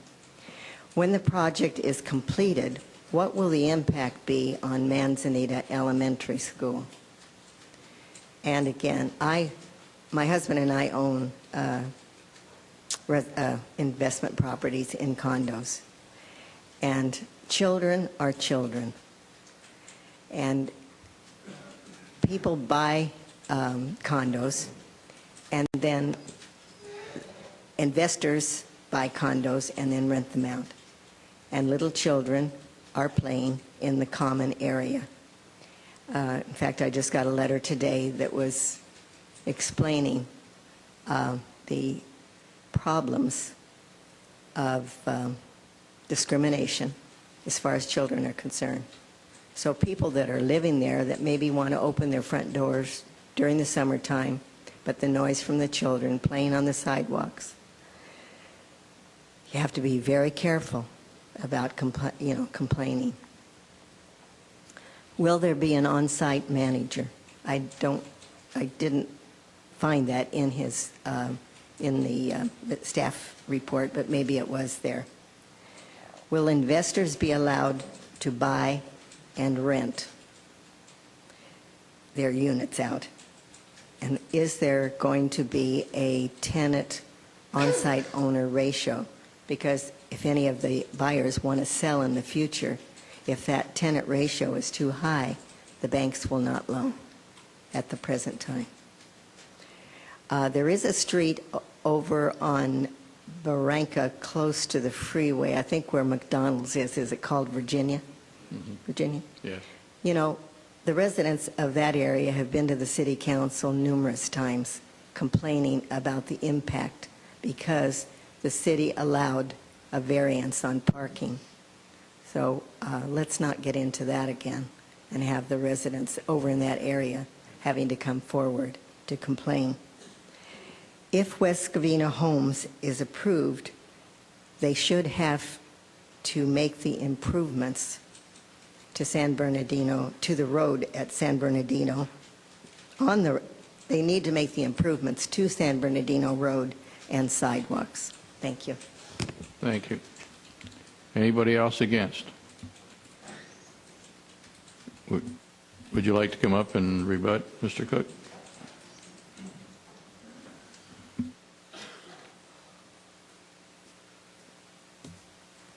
Craig Cook, 1773 West San Bernardino Road. There was a lot of comments, some easier to, I guess, respond to than others. I'm going to touch upon a couple ones. There's a statement that we had people come and speak who are business owners who weren't residents. We only asked business owners who are also residents to speak. So everyone who came up and spoke, I'm not sure if Sean lives in West Covina or not, but I know everyone else we asked to speak is an owner or occupant business owner and a resident of West Covina. So I don't know their proximity, but everyone from the church, everyone who I asked to speak who is a business owner is not only a resident, but also a business owner in the park, closer to the development than any of the residents that came up and spoke against the project. I just want to make that clear that I didn't bring people in who are not also residents of West Covina and business owners. I'm not sure which has more importance, but everyone I have was both who spoke tonight. And that's number one. There was the discussion of traffic. It was Lloyd's comment in the previous development. It was Lloyd's comment when I built Padilla and Orange. It's been Lloyd's comment when he follows me to other cities to discuss projects I build in South El Monte or El Monte or wherever I go as he chases me around the world. Traffic is an issue. I agree. The best option for not having any traffic is to leave it vacant and leave it abandoned because it creates the least amount of possible traffic. This is a land use board. This is not a let's figure out a way to have the least amount of traffic by leaving something vacant and an eyesore. And Pix, Blackard, Bar, those are vacant. I didn't make them vacant. I didn't put them out of business. They were there before me. I came along and built. I bought stuff from Pix. I bought it when it became Bar. I tried to support them. They were my neighbor. You know, we tried to get along. I didn't have any hard feelings. When the other project didn't get approved, we worked together. We did a lot of stuff together. I did not destroy those businesses. I did not destroy the M1 zone. It's going to sound ironic, but the reason the M1 zone doesn't work is because there's no traffic on San Bernardino Road. No one drives by there. It can't support retail. It can't support commercial. I've done everything I could to rent out my offices, rent out my industrial units, rent to people who want to park, rent to people who want to build their own thing. There was no traffic counts. San Bernardino Road has half the traffic counts of Badillo. So on one hand, you hear people saying that there's going to be, I believe, by their own admission, if I rented all the offices, there would be 500 cars. I don't know how he came up with that, but let's go ahead. Let's go ahead and say 500 cars.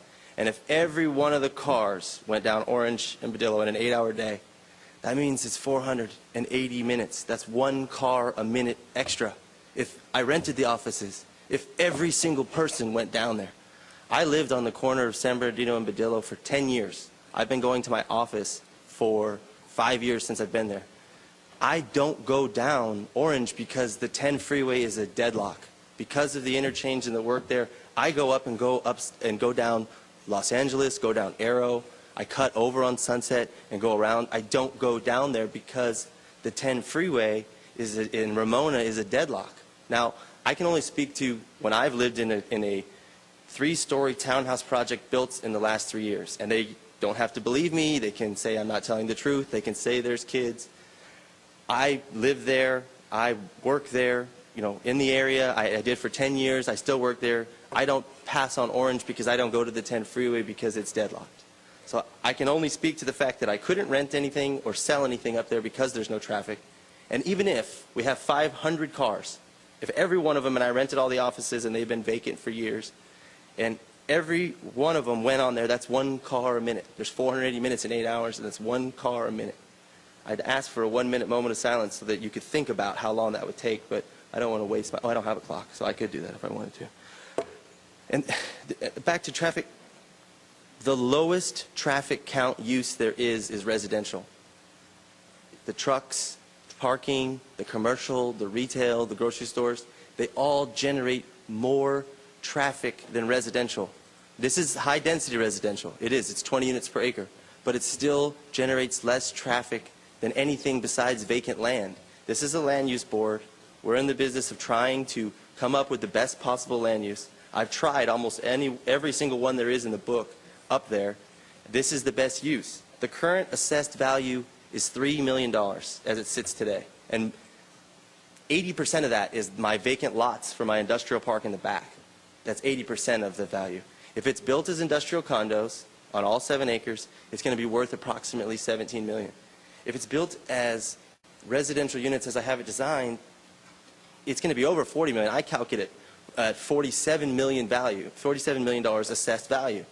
That's not just fees to the city of West Covina.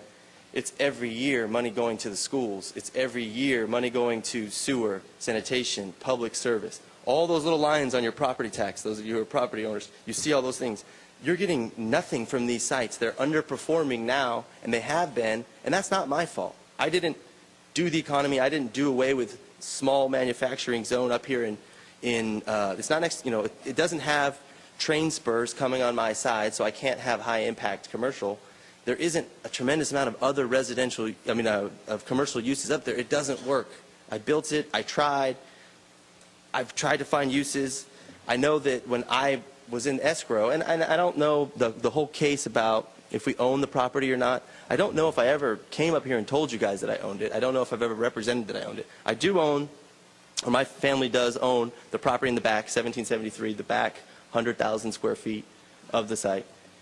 We are owners in escrow on both, and we have released large down payments, and we have been renting, the places from the owners and working and hiring security. I don't know what the amount of economic commitment that would be good enough to them, but I do want to say that I never represented that I owned it. We are purchasing it upon the approval of this. So I don't know if that was somehow put out there that I represented that I owned it or not. I don't know, but we do not own it. We are owners of only the piece in the back.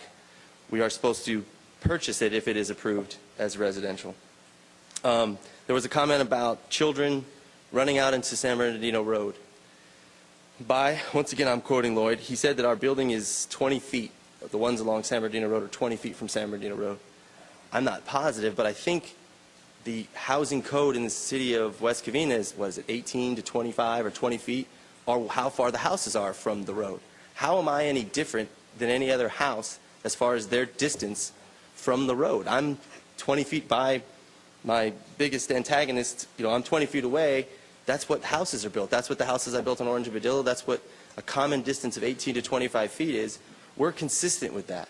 There's also been a crosswalk added feet from the corner of this property to allow students and children and pedestrians to have safe passage across that 4-lane San Bernardino Road. That was put in there at the request of the housing development that has the same density directly adjacent to the proposed project. It's a conforming use directly next to us. All the users inside of our park who are the ones closest to the site are on board. We've created another parking lot to further buffer our residents from the commercial use, and we've gone through rigorous tests and studies to provide mitigation for sound, noise, traffic, things like that, so that we won't affect our people, have a negative effect on our residents, but also the existing residents and business owners. Now, there was this comment about it's too close to the Tribune's going to sue.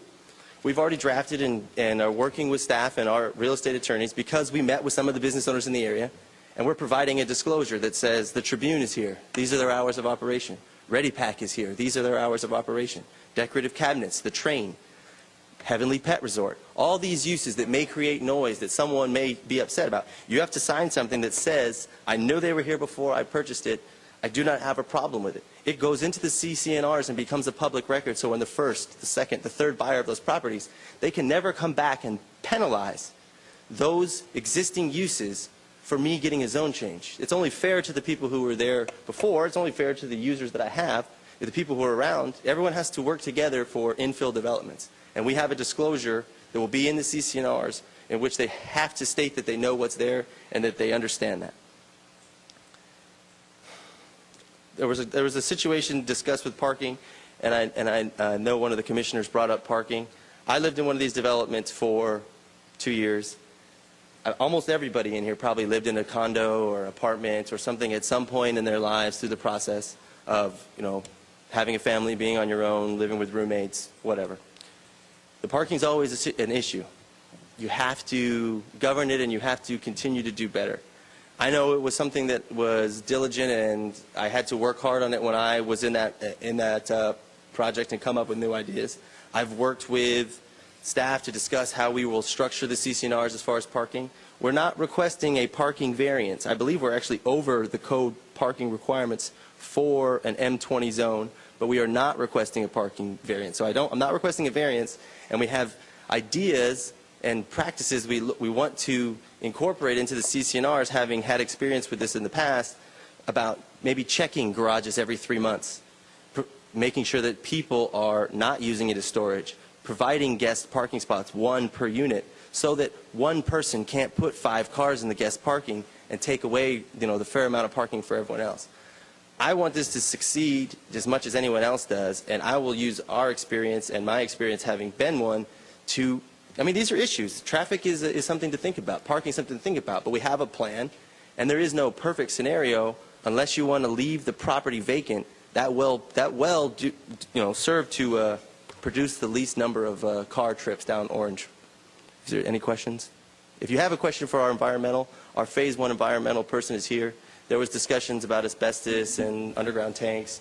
I think the underground tanks were cleaned up and removed before I was born. And every building that we come across has some sort of asbestos. We're removing the buildings. The asbestos and lead paint is going to be taken away before we demo the project, sealed, have manifests. It has nothing to do with the project, has nothing to do with the residents. It will be gone long before we start construction on the homes or anyone lives there. What about the comment somebody made about West Covina Homes was suspended or license was suspended or something? I asked my father and uncle about that, and they said that, we own the piece of property next door. Did we forget to file an extension of that? That LLC's been around for 6 years. I don't know the exact status of that. Maybe they didn't apply for this. We do tax returns on it every year. They own the property next door. They own the piece of property in the back. They have property profiles. They pulled on all the properties. They can come up and, comment on the fact that it does exist. I don't know why Lloyd found out that, or is coming up and saying that the WC Homes is suspended. I never heard that before, and it's never been brought up. We're selling units there. We're renting units there. We're filing tax returns, and I haven't heard that. But I don't have the ability to comment on it. Is somebody here that can comment on that? No. I guess he can comment if he has the answer. So before you leave, does anybody else have any questions for Mr. Cook? And if you have any environmental questions, we have the guy here if you have any questions. Commissioners, questions for Mr. Cook? No? Thank you, Greg. Thank you very much. Hold on. This is Don Cook who's going to come up and comment on that. Yeah, Don Cook. I was as surprised as Craig, so I went out and asked my brother, and he has, what we're talking about is a corporation every year sends, I think it's $15 to the state of California to be a corporation. And he sent the check, he's filed the thing, he doesn't know why, it crossed in the mail or whatever, but he has sent the check.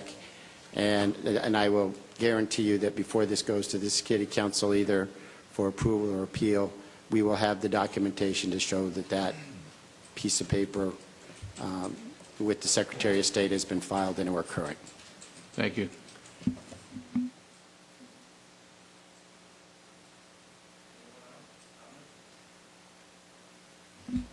Okay, I'll close public testimony at this time and ask for commission discussion. Who wants to start out? Bring up the environmental. The negative impact? Or no? Mr. Cook, who was in charge of the environmental report? And I think it's the Phase 1, am I correct? Not the environmental The phase one. The mitigated negative declaration, but the phase one. The phase one that identified any existing hazard on the sites was done by Mr. George Johnson, who is here to answer any questions you may have. Perfect. Can we bring him up, please? Can you please come up, Mr. Johnson? State your name and your My name organization. is George Johnson. I'm president and owner of Athenor Environmental Services. We conducted a phase one site assessment of the 2 addresses for Mr. Cook. We issued reports separately on each address. We found 2 recognized environmental conditions. One was suspect asbestos-containing materials. I recommended that suspect asbestos samples be collected and analyzed by a laboratory by polarized light microscopy, which happened. There is asbestos in the floor tile and floor tile mastic of the former lumberyard building. It's my understanding that Mr. Cook is prepared to deal with that. I recommended that that be properly abated by a state-licensed asbestos abatement contractor. In fact, by law, he's going to have to do that before he can demo that building. We also identified and photo-documented 12 areas of waste oil staining and soil. I recommended that a subsurface soil investigation be conducted. It was. We located 12 borings and advanced them to 5 feet below grade surface and collected soil samples at depth of 6 inches, 1, 3, and 5 feet below grade surface. All of the soil samples collected at a depth of 6 inches were analyzed by a state-certified laboratory for petroleum hydrocarbons, and all of the, based on the depth of groundwater, all of the laboratory results were beneath the California Regional Water Quality Control Board, Los Angeles region guidelines for remediation. So I recommended no further action. The phase one site assessment and the subsurface investigation scope was limited to investigating current and past activities on the site and gave no consideration to future activities. But I can say that during future site grading, dealing with 12 very laterally and vertically confined oil stains can easily be accomplished. Wait, give me a second. Regarding the tile and the tile mastic, what are those mounted on or laid on? Do you recall? Floor. Was that? Floor. Right. Wood, cement? I think it was concrete slab. Concrete. Okay, so are you familiar with the abatement process and how that will occur? Yeah, I am. Okay, could you just give me a quick rundown, please? He's going to have to hire a state-certified asbestos abatement contractor who's going to have have his workers wear protection from asbestos that gets into the ambient indoor air, and he's going to have protection measures to make sure that it doesn't escape into the outdoor ambient air, and that asbestos-containing material has to be properly handled under manifest, transported and disposed of at a state-licensed disposal facility. It's all very regulated. Right, okay, good. That's what I wanted to know. Thank you.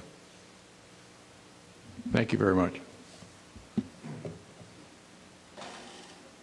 Okay, we're going to close public testimony, and again, it's commission discussion time. Who would like to start? I'll start. Well, based on everything we've heard, I'm of the opinion that the look and feel of the development is very nice. I think it's beautiful, actually, in terms of the traffic concerns. To me, I mean, when I've driven up and down the street, I think it's pretty dead. And I concur with the idea that if there were more traffic there, maybe some of the businesses there might have succeeded. I mean, this project is consistent with the goals contained in the general plan. As far as the elementary school, I think it'll be good for the elementary school. When I grew up, I always had a crossing guard when I needed one, so I think, you know, there will be one here. Now, as far as personal experience with the price point, I think I could provide my own personal story. When I was ready to buy my first home, I couldn't afford anything in West Covina, and this would have been my range. So, had this been available, I would have gone for it. Now I'm fortunate enough to have been able to come back to the city I grew up in, so I'm grateful for that. But as far as any concerns over the railroad, my first home that I had to go east for was right up against the railroad tracks, I mean, right next to it. Didn't really bother me, so as far as that's concerned, I really don't think that's a problem, my personal opinion. So that's really all I have to say.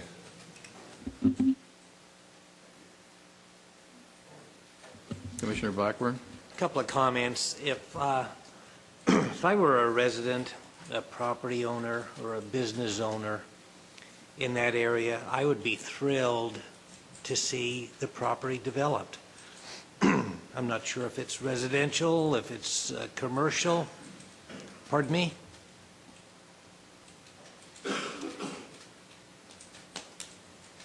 I'd be excited to see the property developed. The property's been abandoned for several years. The buildings are abandoned. Having the gentleman from the towing service talk. People are breaking into the buildings. They're breaking in to steal stuff. There are probably illegal things going on, be it drugs or whatever.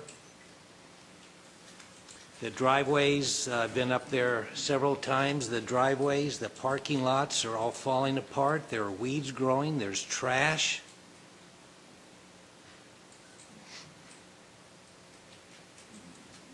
I'm not real thrilled about a lot of the things with the project. There's some of the things I wish it wasn't as high density. I wish there were more green belt in the area. But it's affordable housing. It allows ownership. Talking about the traffic, I'm not sure, but listening to public comment, the majority of the comments negative are about the traffic. I have dropped by the project at 8 o'clock, 12 o'clock, 3 o'clock, and 5 o'clock. And I got to tell you, it's been, the traffic is busy in the early mornings. Traffic was a little bit busy at 5 o'clock. During the day, I didn't see a problem with traffic. You want to see traffic? Drive up and down Grand Avenue. Drive up and down Azusa Avenue. You want to see traffic. And I think about one of the comments that was made about businesses not being able to make it. There's an In-N-Out there, and it's my understanding that that is probably one of the worst producing In-N-Out burgers in the area.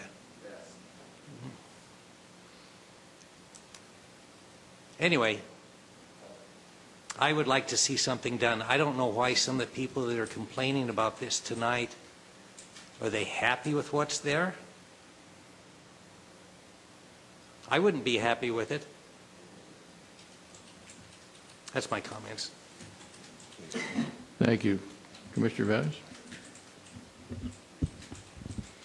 In regards to the project, after reading the report, and I read it quite thoroughly, and living at one time, for 25 years, I lived in a condo, which it was an association. And on regards to the rules, it depends upon the CCNRs and the homeowners and the management company to carry on the needs as far as the rents, if they're going to rent. It's up to the owners there to discriminate whether they want to sell for it to be rented. And like I said, I read the report, and after listening to the conversation, the pros and the cons, and looking at the territory where the condos are going to be built, I went through there, and I could see that there is quite a lot of crime there. I don't see how, as a homeowner, if I was to live there, which I do live on the north side too, I don't see how I would be disappointed if someone was going to come and build there. That would deteriorate, take away all this crime that's going on. So for my part, I'd be very happy to see the condos being built there. Thank you. Thank you. Commissioner Menifee? Yes, thank you. I spent hours going through all the material associated with this. I've interacted with staff. I've talked about making sure we had adequate places for youngsters to play as much as we could in a confined area. I think the real test, and I really support this kind of a project and this kind of a development, the real test, of course, is going to be, can you sell it? And we don't know that. We don't make that judgment if it's within our general plan scope. I think we move forward. It'll be interesting to watch and see as phase one goes in and as it moves forward from there. Because ultimately the people who we hope will be residents of our city, who we hope will pay the property taxes that could yield from this lots of money for this city as well as the county and the state, are what we should be looking at. And I just think that this has been put together quite well. Thank you. Thank you. I guess my take on it is it's in a blighted area. It really, excuse my language, it looks like hell over there, and it's not going to get any better. And I would certainly like to see something go in over there. I can speak to my past experience with WC Homes. I usually do a quality project. But my real concern is the density of the project. I mean, they're just right on top of each other. I just don't see any room to breathe in there. And I really would like to ask the developer if they would be willing to re-review their project to make it a less dense project. Is that something you would consider, Mr. Cook?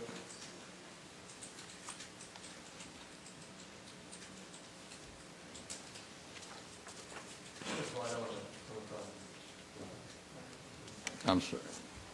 I'm sorry. First of all, I don't want to come across as rude or insensitive to the request.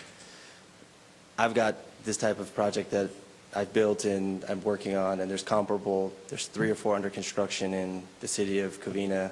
There's one going through, because approved, in the city of South Amani.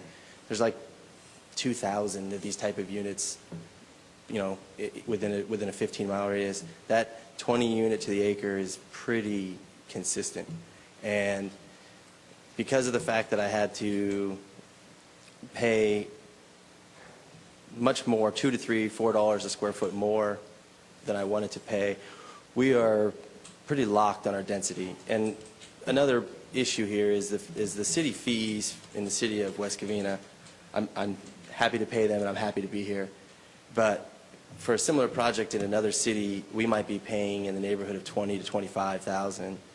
We're going to pay $12,000 to $10,000 more per unit in the city of West Covina because of their park fees are so high and because of some of the impact fees.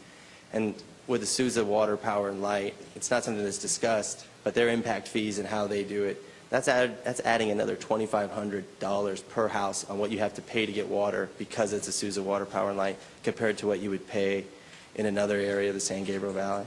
So because the fees are so high and because the land is so high, we're pretty committed to our density. And I mean, I appreciate the comments. I understand that it looks very dense and it seems like it's on top of each other, but we've had experience at this density and it's mirroring what everyone else is doing in the valley and what you have to do if you want to sell it in the mid-300s. Obviously, you can put one house there and have a tremendous amount of space, but it's going to have to be like a $10 million house. And I know that's extreme, but it's all stepping to that direction. If you want to sell it where we think you have a housing project that got built or got approved by Brandywine. You've got one coming to you by Wormington Homes. You've got those houses that at some point are going to get built up on top of the hill. You've got many different scales as far as price points are concerned. I'm trying to be the new product that doesn't cost $450 or $500 or $550.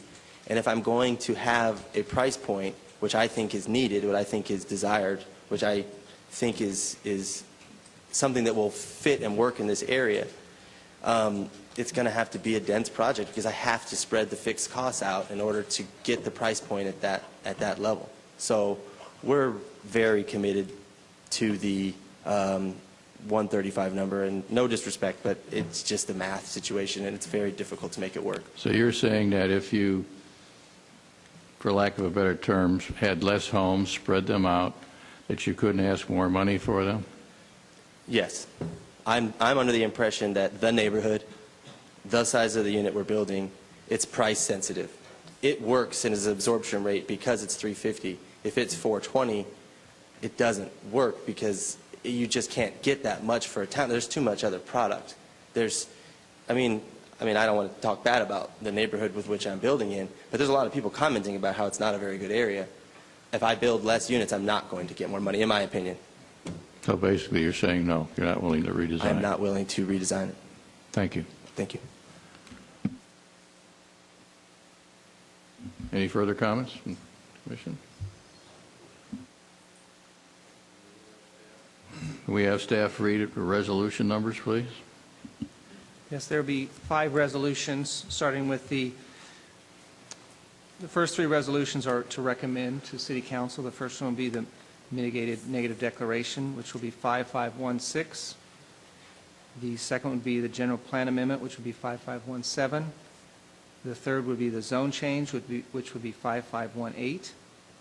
The fourth and the fifth are under the authority of the Planning Commission to approve, so they're not recommendations, they're just to approve. And that would be precise plan at 5519 and the track map at 5520. Okay. Okay, can we make a motion on all of them at one time, or they have to be done separately? You could do it all at one time, but I would suggest we do a roll call vote after that. Okay, before I call for a motion, does anybody else want to speak on the subject? No? Okay. Do I have a motion to approve? What? Motion. Do you have you made a motion for all of them at one time? Yes, Okay. I'm okay with all of them at one time. Do we have a second?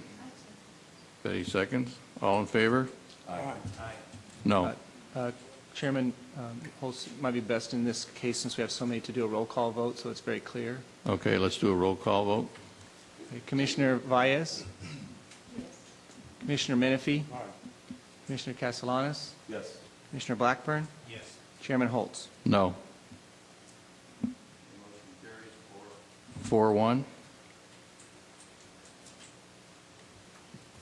I guess that brings us to number 4.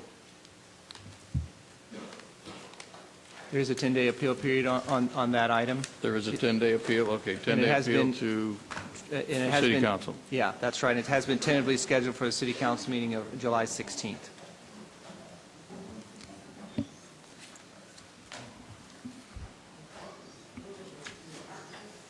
Why don't we take a little recess here until people clear out?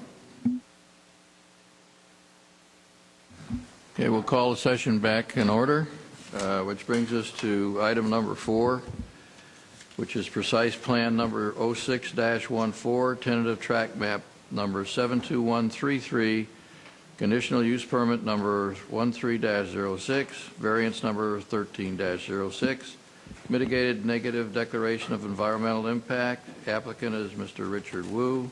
Location is 2649 East Valley Boulevard and 4141 South McGallis Street. The request is for a precise plan for the development of 2 commercial buildings and the remodel of an existing commercial building on an existing 1.85-acre commercial center. The project also includes a request for an airtight subdivision to allow commercial condominiums, a request for a conditional use permit to allow for a parking reduction, and a variance to deviate from certain developmental standards, including side yard setbacks. May we hear a staff report, please? Yes, Associate Planner Ron Garcia will be presenting that report. Good evening, Chairman, members of the Commission. Before I begin my presentation, I'd like to note two items. The first is the agenda read precise plan number 1206. It should have read precise plan, I'm sorry.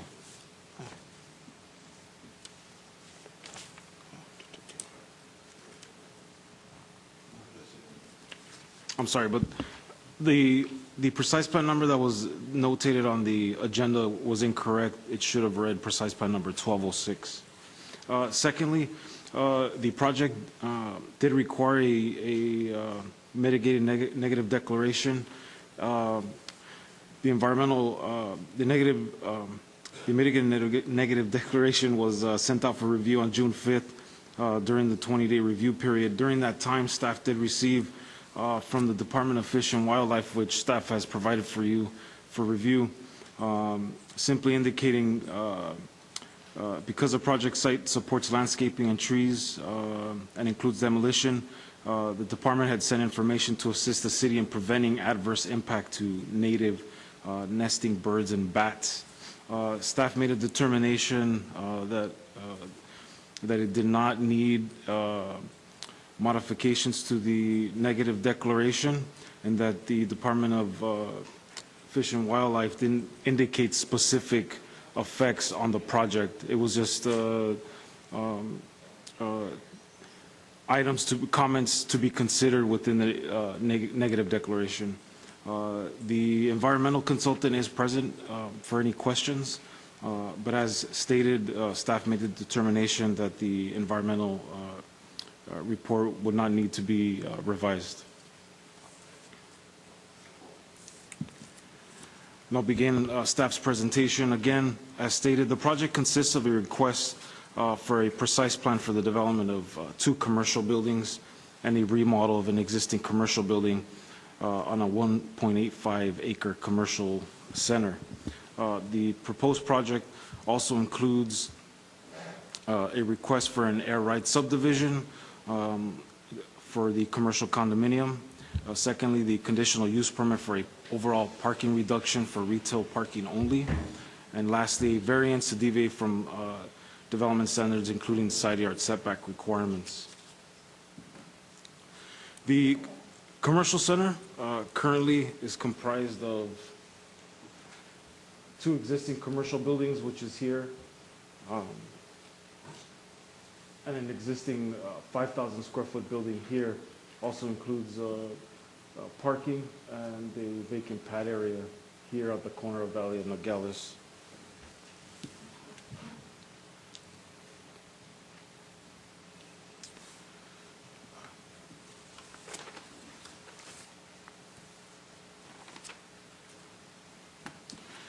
The applicant is proposing, again, to construct 2 new retail office medical buildings and renovate an existing 5,300 square foot retail medical building. The site is comprised of a brand new 7,000 plus square foot building here, and the remodel of an existing retail building here, and the proposal of a new 11,000 plus square foot building here. Access to the site would be from Valley, from these 2 driveways here. There's reciprocal access adjacent to the McDonald's site on the westerly side of the proposed project. The project is proposing an upgrade to parking and landscaping throughout the site. The proposed project is proposing 103 parking spaces, which 2 of those are compact parking, which the Planning Commission has the authority to approve. Right adjacent to that, the applicant is also proposing bike racks in this area as well.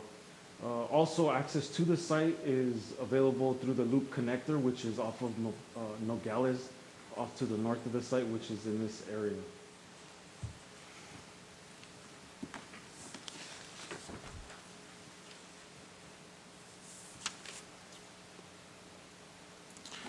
The building architecture is proposed to be contemporary in style and provides for a variety of articulation and building surfaces. The exterior of the buildings will include a varied color palette comprised primarily of eco-stucco plaster and mixed horizontal pattern of greens, light browns, and yellow-green. You can see that in the proposed building A. Each of the buildings will include a treatment of horizontal cement board in red, orange, and light brown. These are the elevations that include those materials on building B. Building B is the building that is adjacent to Nogales. The storefronts will include brushed aluminum framing with gray tinted glass. Buildings A and C will have fabric awnings on certain elevations. Each of the buildings will include prefabricated rod-supported metal canopies on the front elevations above the awnings and metal canopies. The zoning code requires 1 parking space for every 250 square feet of retail and 1 parking space for every 150 square feet of gross floor area for medical uses. The proposed gross floor area for retail uses requires 61 parking spaces, and for the medical office requires 54 for a total of 115 spaces. Again, as stated earlier, a total of 103 parking spaces will be provided on site. The proposed development, therefore, would have a deficit of 12 parking spaces. The zoning code defines gross floor area for non-residential developments as areas included within the surrounding exterior walls of building or portion thereof, exclusive of shaft enclosures, courts, floor area space devoted entirely to heavy mechanical equipment such as air conditioning units, public restrooms, janitorial equipment rooms, and any other facility common to a central service core. Typically, the conceptual plans presented during the planning entitlement phase are not detailed enough for the plans to accurately depict the required floor area devoted to those uses. However, in this submittal, the applicant has estimated the amount of restroom floor area that will be provided and is subtracting that from the gross floor area as allowed by the code. The resulting net floor area, as you can see in the chart, would be 111 parking spaces with subtracting the restrooms within the center. The applicant is proposing the project to exclude the area of the public restrooms to comply with the minimum parking standards.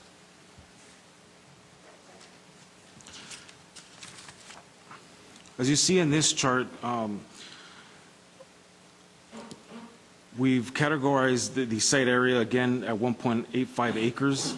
We've provided the building square footage at 23,588 square feet, which is a total of 115 parking spaces required for the entire center.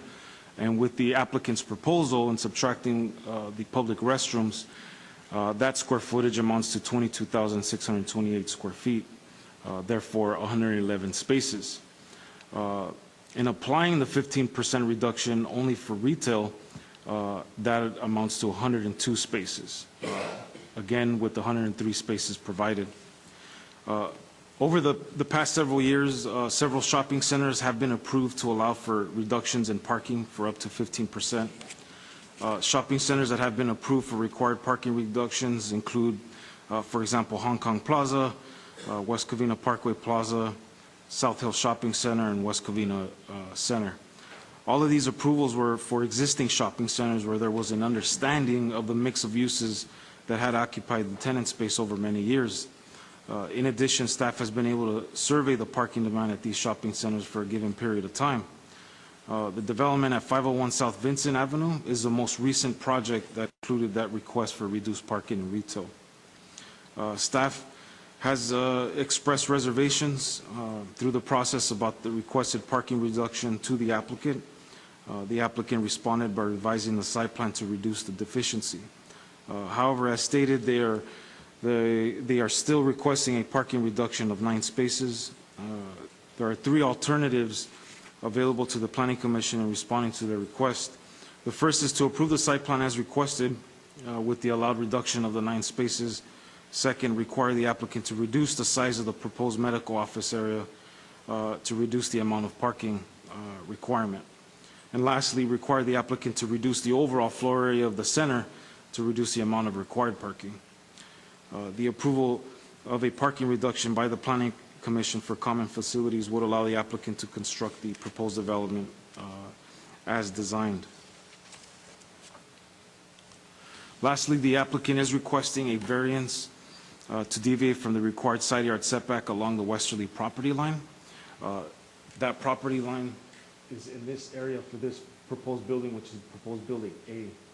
The existing building that is there is currently at a 0 side yard setback. The applicant is simply requesting to maintain that setback. Granting a variance for the side yard setback allows more of the site, again, to be utilized for parking and landscaping. That concludes staff's presentation.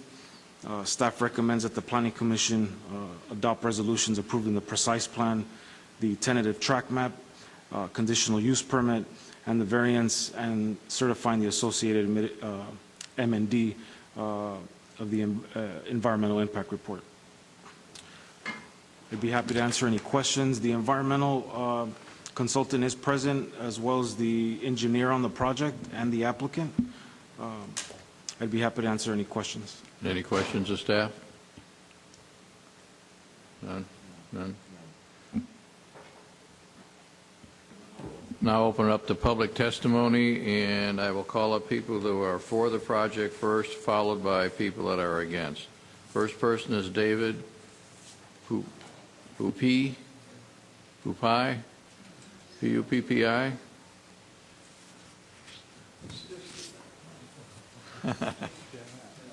Council, back in the 60s, my father finally got into the city of West Covina, and into the city, and then through that we've had a number of buildings that went in, the strip center, the Sharon Station, and there was the Brits Restaurant.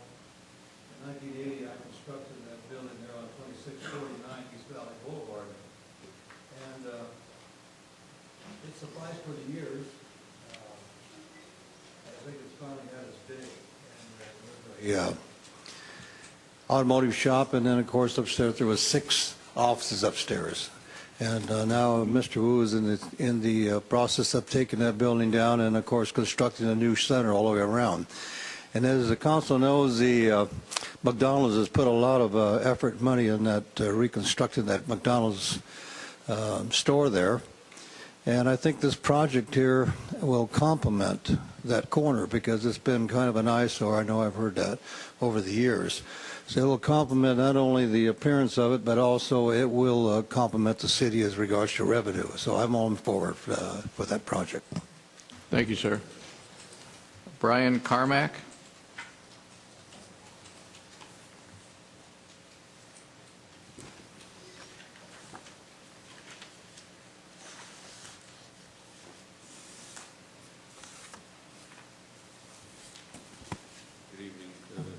Good evening, Commission and staff, and commend you all on your stamina.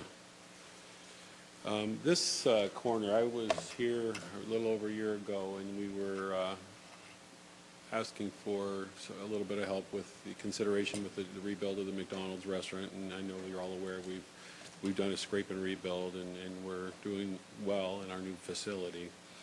At that time, I brought up that, with the signage and the different things there, that we had hoped that at some point this corner could be developed. And Mr. Wu has brought forth the project that you're considering tonight. We've been at that location now for myself for 23 years, and we've had, the tenants that are there, we've had a couple things come and go on the corner, and nobody's really made a go of it. I look at this project, all things considered, there's some competitors and some different things that I'll have to deal with, but I believe all things considered, this is it's a favorable project. It's that corner of the city, it's been tough. I know the other intersection, next one down, it is very tough, and really can't think of the adjectives, but I think I feel very pleased, and I think the consumers and the residents of West Covina would feel much better pulling in, looking at these buildings and these conveniences and these other retail opportunities, and there's going to be some offices, so people have some jobs there, as opposed to the vacant land that's for the last 25 years. And anyhow, I just want to say I really support this. I have my trepidations. Obviously, I'm going to have the impact of the construction and some inconveniences and so forth. But we do these things with the long term in mind, and I know that's what you do up here every day, every week. But I feel good about this, and I know the staff has worked hard on it. And so I just wanted to give Mr. Wu my support, and I hope that the staff and commission can see their way to seeing this as positive, and I appreciate your time this evening. Thank you, sir. Josh, Samantha.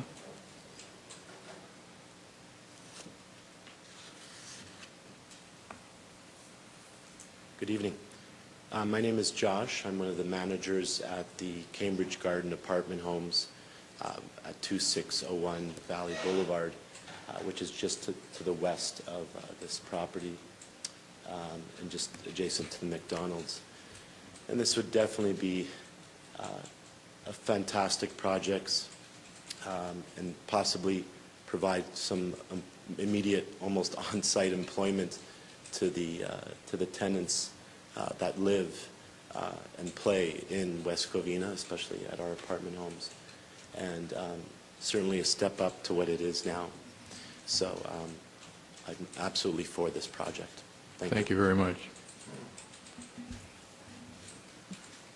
Dana Sykes, are you for or against?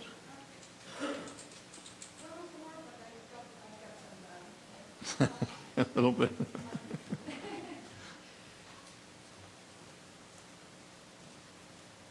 Good evening, everyone. First of all, I do live in that neighborhood, so I do know the area, and it does need to be developed. The parking lot's a mess, as well as the old automotive place. I think it was I don't know, muffler. There we go. Thing in the back of the car. The only problem I have with it is the reduction in the parking. If you guys could bring up the Google shot of the thing, look at the parking that McDonald's requires. That is a very, very, very, let me put another very in there, busy McDonald's. That McDonald's, if you notice, the parking is in their lot. Always. That place gets business. So to reduce the parking lot in that area is a no-go, especially when you're putting in more retail. If you want a good example, go to Quail Ridge. I don't go there. I don't go to Quail Ridge because the parking in that parking lot is abysmal. You drive in there, you're taking your life in your hands, and then if you're lucky, you might get a parking space. Then to top it off, because they have the restaurants right there on the Gallus, where do they get their shipments? That's very important, one thing that needs to be addressed with this project. Where are the restaurants in this new project going to get their shipments? Currently, they pull up right into the access way. So so they block traffic basically inside the parking lot when they're dropping off their products. Every restaurant needs it. That Quail Ridge has seen Panda go away. It has seen, what's the name of that? Quiznos. It's seen numerous other restaurants come and go. They don't stay. And that's because, as we all are, you go shopping, if you go to a place twice, 3 times, and you can't find parking, you don't go back. And I'm doing this not so much because like I say, I think the project's a good idea. I think it needs to be made sure that there's in place areas for shipments to be dropped off that are not in the access way, adequate parking. Parking is a big one. Like I say, you can't, the picture tells it for me. It was, when he pulled it up, I said, look, they're already in the parked in that area. That's part of the proposed development. So these areas need to be fleshed out, and it needs to be totally in place, because if you're going to have retail, retail gets shipments. They got to have a shipping area to receive it. That is not in the thoroughway of, because as they said, there's only 2 entrances So if you're coming in this way and they're dropping off things, the traffic's going to back up onto Nogales, or it's going to back up into the other areas of the property. So that should be in. As far as the setbacks, no biggie. I mean, and also to the parking, there is no parking on Nogales. There's no parking on Valley. So every one of these places has employees. That takes up parking. There's no place else for them to park. So parking is absolute has to stay at least our standards. It wouldn't be better if there was more. So that was my big bugaboo about the whole thing, because McDonald's takes up a lot of business. So thank you very much. Thank you, Dana. Eric Chen. Good evening, Chairman, Commissioner, staff. My name is Eric Chen. I'm with CDA. We're the architect for the project. So basically, first of all, I'm really excited for this project to be presented before you. And first of all, I would like to offer myself for any question that you may have. And also, I would like to address the parking issue just slightly. You know, when you design a shopping center, it's always very hard to predict who will be the tenant and exactly how many parking that will be required. At this point, we kind of just assume there will be about 7,000 square foot, 7,800 square foot of medical. But, you know, in actuality, later, I don't know whether there will be that many. And so we kind of make certain assumption. And, but, you know, eventually when every business comes in, they will go through their own approval process, which we double check on the parking requirement. That's one thing. And then second of all is that the parking that we request, I know per code is only the retail parking can request for the 15% reduction. But, you know, if you look at the whole thing, we are required to have 111 stall, which we're providing 103. If you look at the whole thing, we are requesting 7% reduction. And another thing is there's certain reason for the request because of the mixture of the use. We have a good number of retail, we have medical, we have office. They do have operate a different time schedule. For example, the retail usually comes in around 10 or 11 o'clock, whereas the office open much earlier. And also there will be some retail that have the peak time in the evening time where the office people have vacated. So that's some of the reason that we have request the reduction. Also, there is always a potential in the future when the actual tenant comes in, they do have to go through that process to request to go through the approval process as well. So that's just kind of. Also now, if there's any question that you may have, I can definitely answer it for you. Commissioner Menifee? Are you removing a lot of trees from that property? No, I think we're probably planting more trees. Right now, there's very little planting right there. We were given something about need for a bat specialist. For what? A bat specialist. I think that might not be for him to answer. We can discuss that perhaps after the public hearing is over. They do have someone here representing the environmental that can kind of explain what that's all about. The bats people? Yeah, yeah, exactly, the bats people. Thank you, Mr. Chen. Okay, thank you. Okay, I have one more card from Cynthia. Is there a Cynthia here? No last name?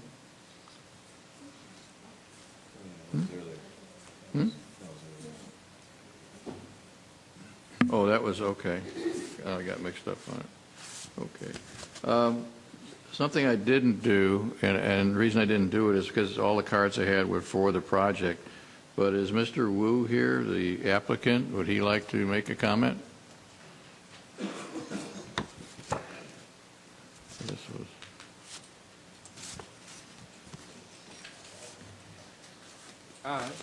Gentlemen and planning staffs,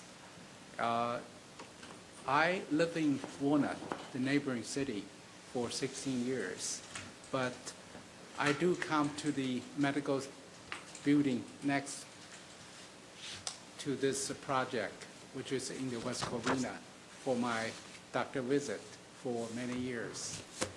I heard so many doctors complain there's no service. They have to drive out for their lunch. So this gave me the ideal. I'd like to develop this, provide them some service. So I bought the land, and I know this area, I know this corner. I have confidence can improve the service quality for the surrounding people. That's the purpose I developed it. And I have Mr. Chan, the very good architect, to design for me. And I also had many meetings with the planning and asked their opinion for us to inject into this project design. So I hope gentlemen can support my project. Thank you very much. Good night. Thank you, sir. Okay, we'll close public testimony. We'll open it up to commission discussion. Who would like to go first?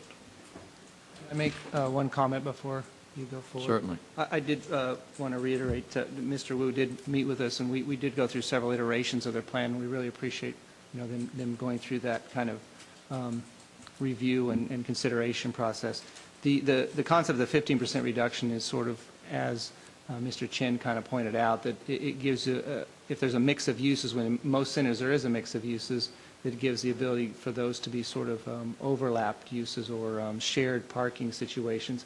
And in this case, you do have a mix of uses sort of built in with office uses that are not only, they're programmed to be office uses. They're not just sort of left up to see if they turn into office uses. That's the situation. So we are recommending approval of that. Just wanted to make sure that that was clear, and reiterate both what Mr. Wu and Mr. Chin said. Okay, do you want to comment at this time about Commissioner Menefee's question? Oh, well, yes, there was a letter that was received from California Department of Fish and Wildlife. Is that correct?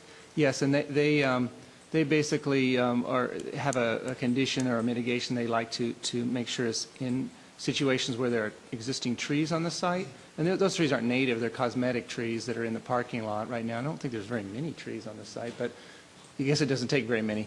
And there's certain kinds of animals that nest in trees. So their point is that to follow state law. And if you had more questions on that, I'd probably prefer to turn that over to their environmental consultant from Hogle, Ireland. But basically, the idea is that they'll have to follow that state requirement. No, I really don't. It sounded like a forest that was being taken down or something. When they talked about not sawing down trees, but pushing them over gently to let the bats get out of, and I thought, what is this? So I think I understand better now. Thank you. Okay, any other discussions from the commissioners? Do you want to start? Commissioner Blackburn? I had the opportunity to go down and look at the project, and as some of the comments were made, it certainly would be nice to have something new built there that would complement not only the business people, but also driving up and down Nogales and Valley. I was given some information to read from staff, and I think it was 214 pages. I'm not sure how many commissioners read that, but I tried to look at 214 pages. Lots and lots of information from bats and biology and hazardous waste and land use and mineral resources and noise, and I just think it would be a great project. I like the plan. I like the proposal. Basically, I would support the project. Thank you. Mr. Valley? I also would agree on the concept. Excuse me, something's wrong with my throat because if you need the concept of the building.